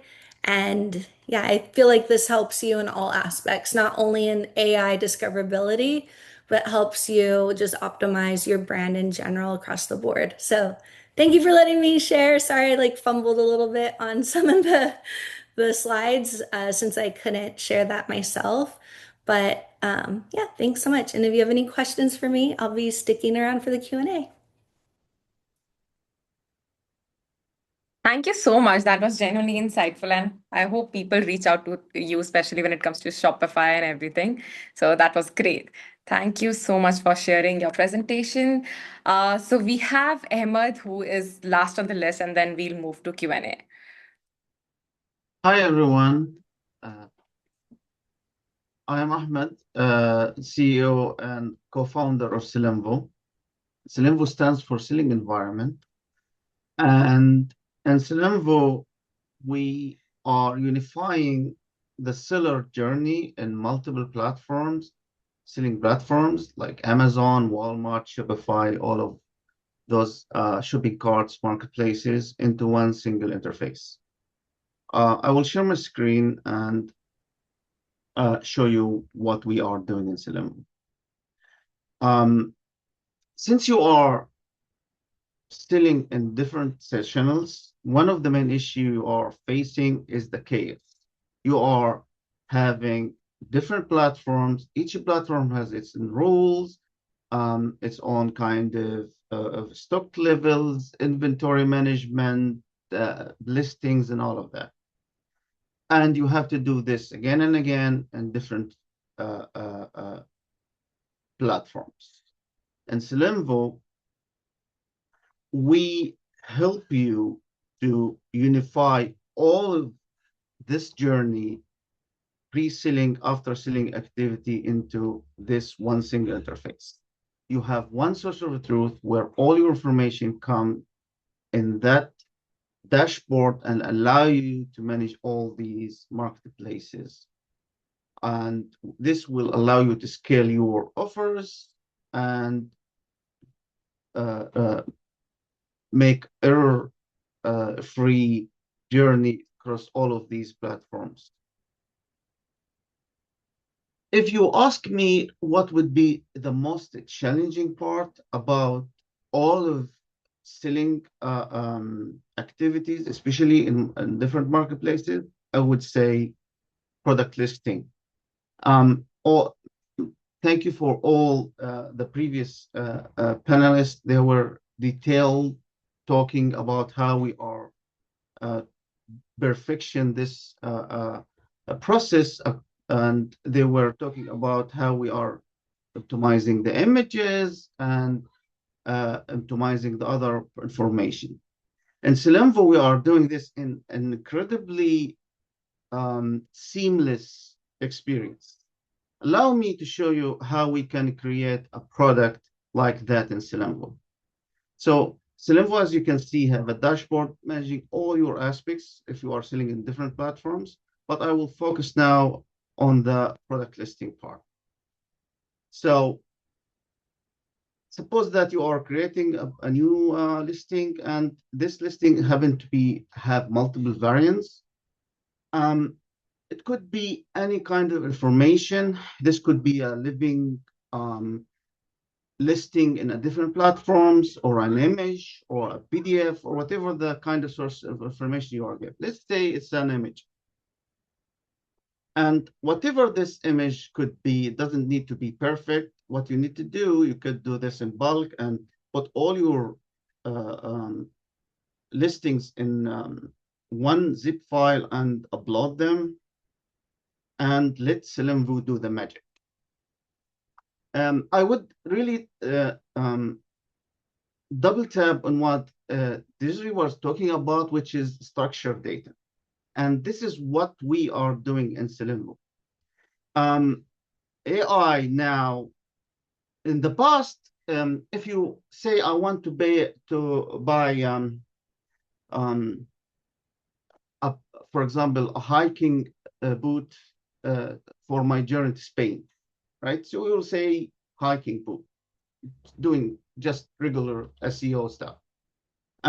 Now the AI will ask you, do you want it, where exactly you are going to Spain, for example? It will say, okay, I'm going to that exact mountain.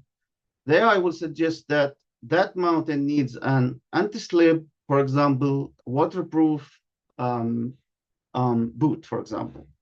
And it will start searching exactly on that boot. When the structure data boot will win the race on all those competitors. So back to our example here, that we just upload a t-shirt and let Sellenvo start building this product for you. And the interesting part here in Sellenvo, this is not just one sales channel. We are listing this product on every sales channel you are using. Could be Amazon, could be Walmart, could be TikTok, it doesn't matter. And as you can see here, the Sellenvo will first pick the right structured data scheme and start building all of those attribute specification for you and give you an AI accuracy so you can double check. And when it's not even something that we can determine, we just leave it blank for you. The next thing, we are analyzing your size and color. And if we find a way to find the size, we will put it automatically. If not, then we will ask you to put it. For example, this is an image, so we can't, of course, get to know the size or the we can get the colors, but not the size. So it's as simple as just putting your sizes here and hit preview. And Sellenvo will start building your product listing in the background until it become a full listing. Just a minute.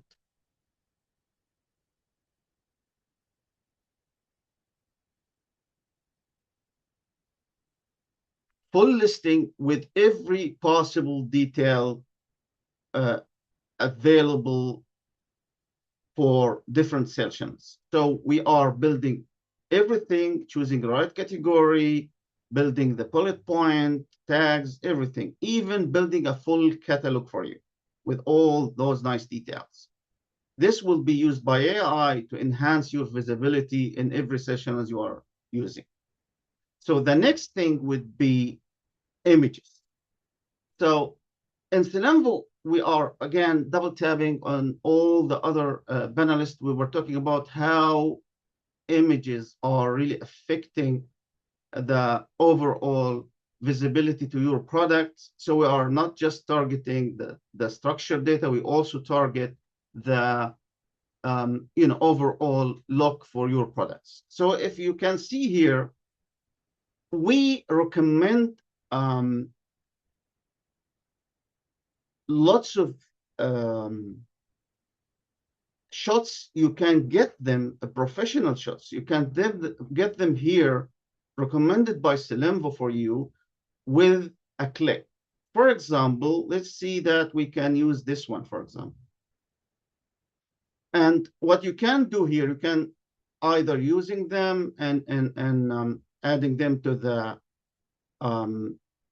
your product, or just making sure that it also available for other, marketing touch points. So the next thing, you don't need to do anything, by the way. You could actually give some instructions, but it just work by its own. So as you can see here, it will generate a full listing, full image for you that enhanced with all of these professional templates are available for you. So you get the best results. It doesn't matter how bad the original image is, it still will be done in the best way.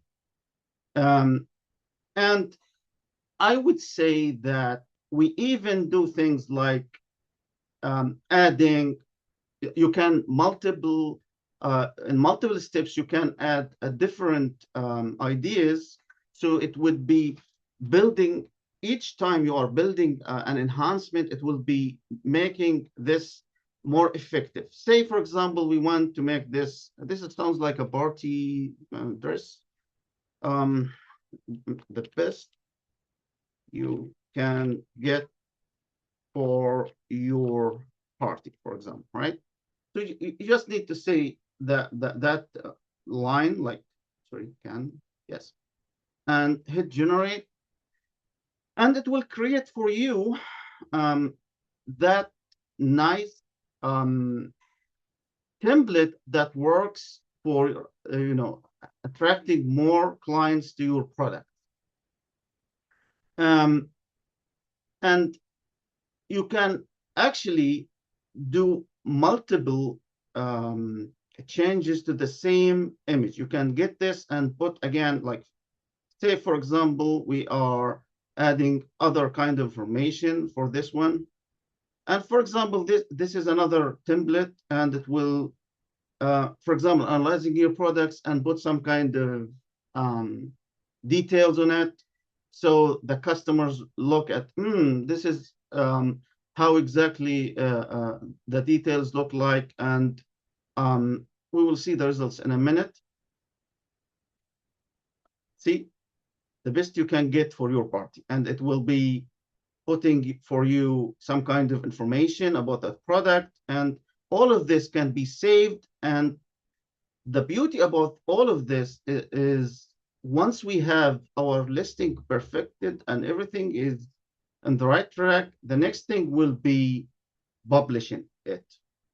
So it's publishing is working like magic. Like, it doesn't need anything rather than just choose the sales channels you are trying to sell and use AI listing. And what this feature is working in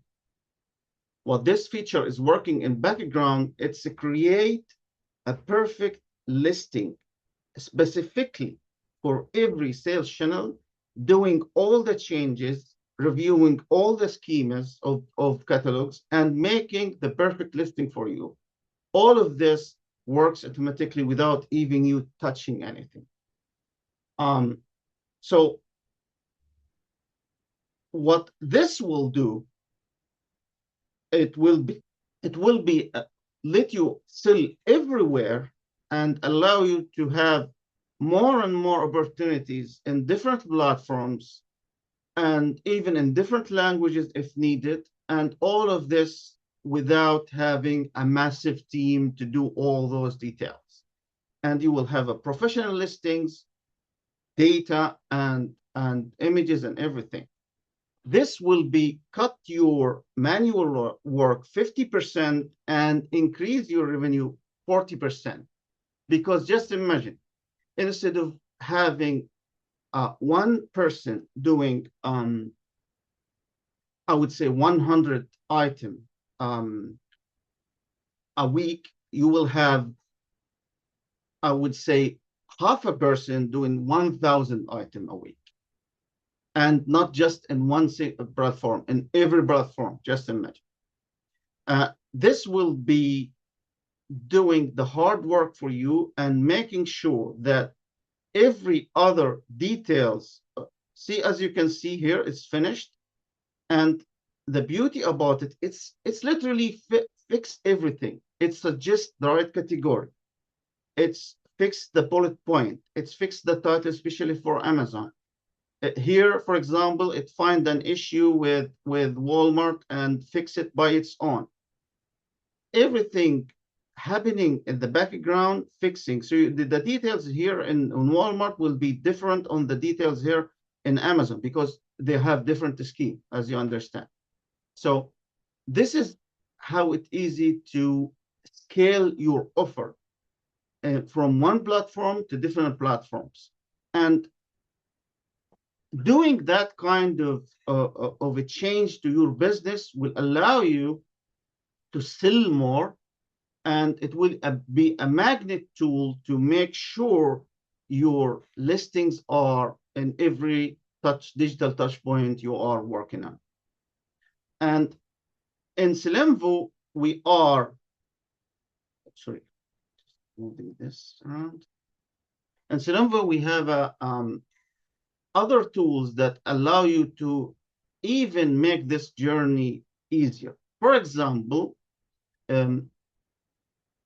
lots of people have an issue of mapping their SKUs, for example.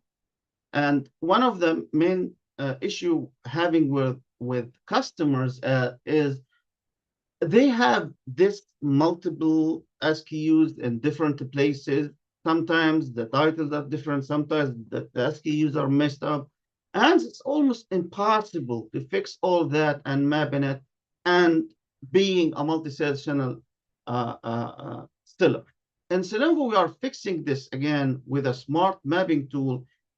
It's literally analyze every product with you, with your inventory, including images, title, description, and built by its own smart mapping that compare everything in the background and give you this nice preview with, for example, this is a 100%, this is the same product, for example. And this is most likely not the same product. So in one click, you can fix all your inventory, and now can control everything using Sellenvo, including in the stock levels, including the other kind of things like sales, managing orders. The whole cycle is simply much, much easier. And for this in Sellenvo, we are offering a special offer only for the attendance of this webinar, so we could help them to be onboarded and list their first 50 products without commitment, without anything else. And they have 1 month free just to work around, see how this tool will help them to even considering extending their offers to other marketplaces, adding more SKUs, and so on. Thank you all, and I hope I be having anyone having any question.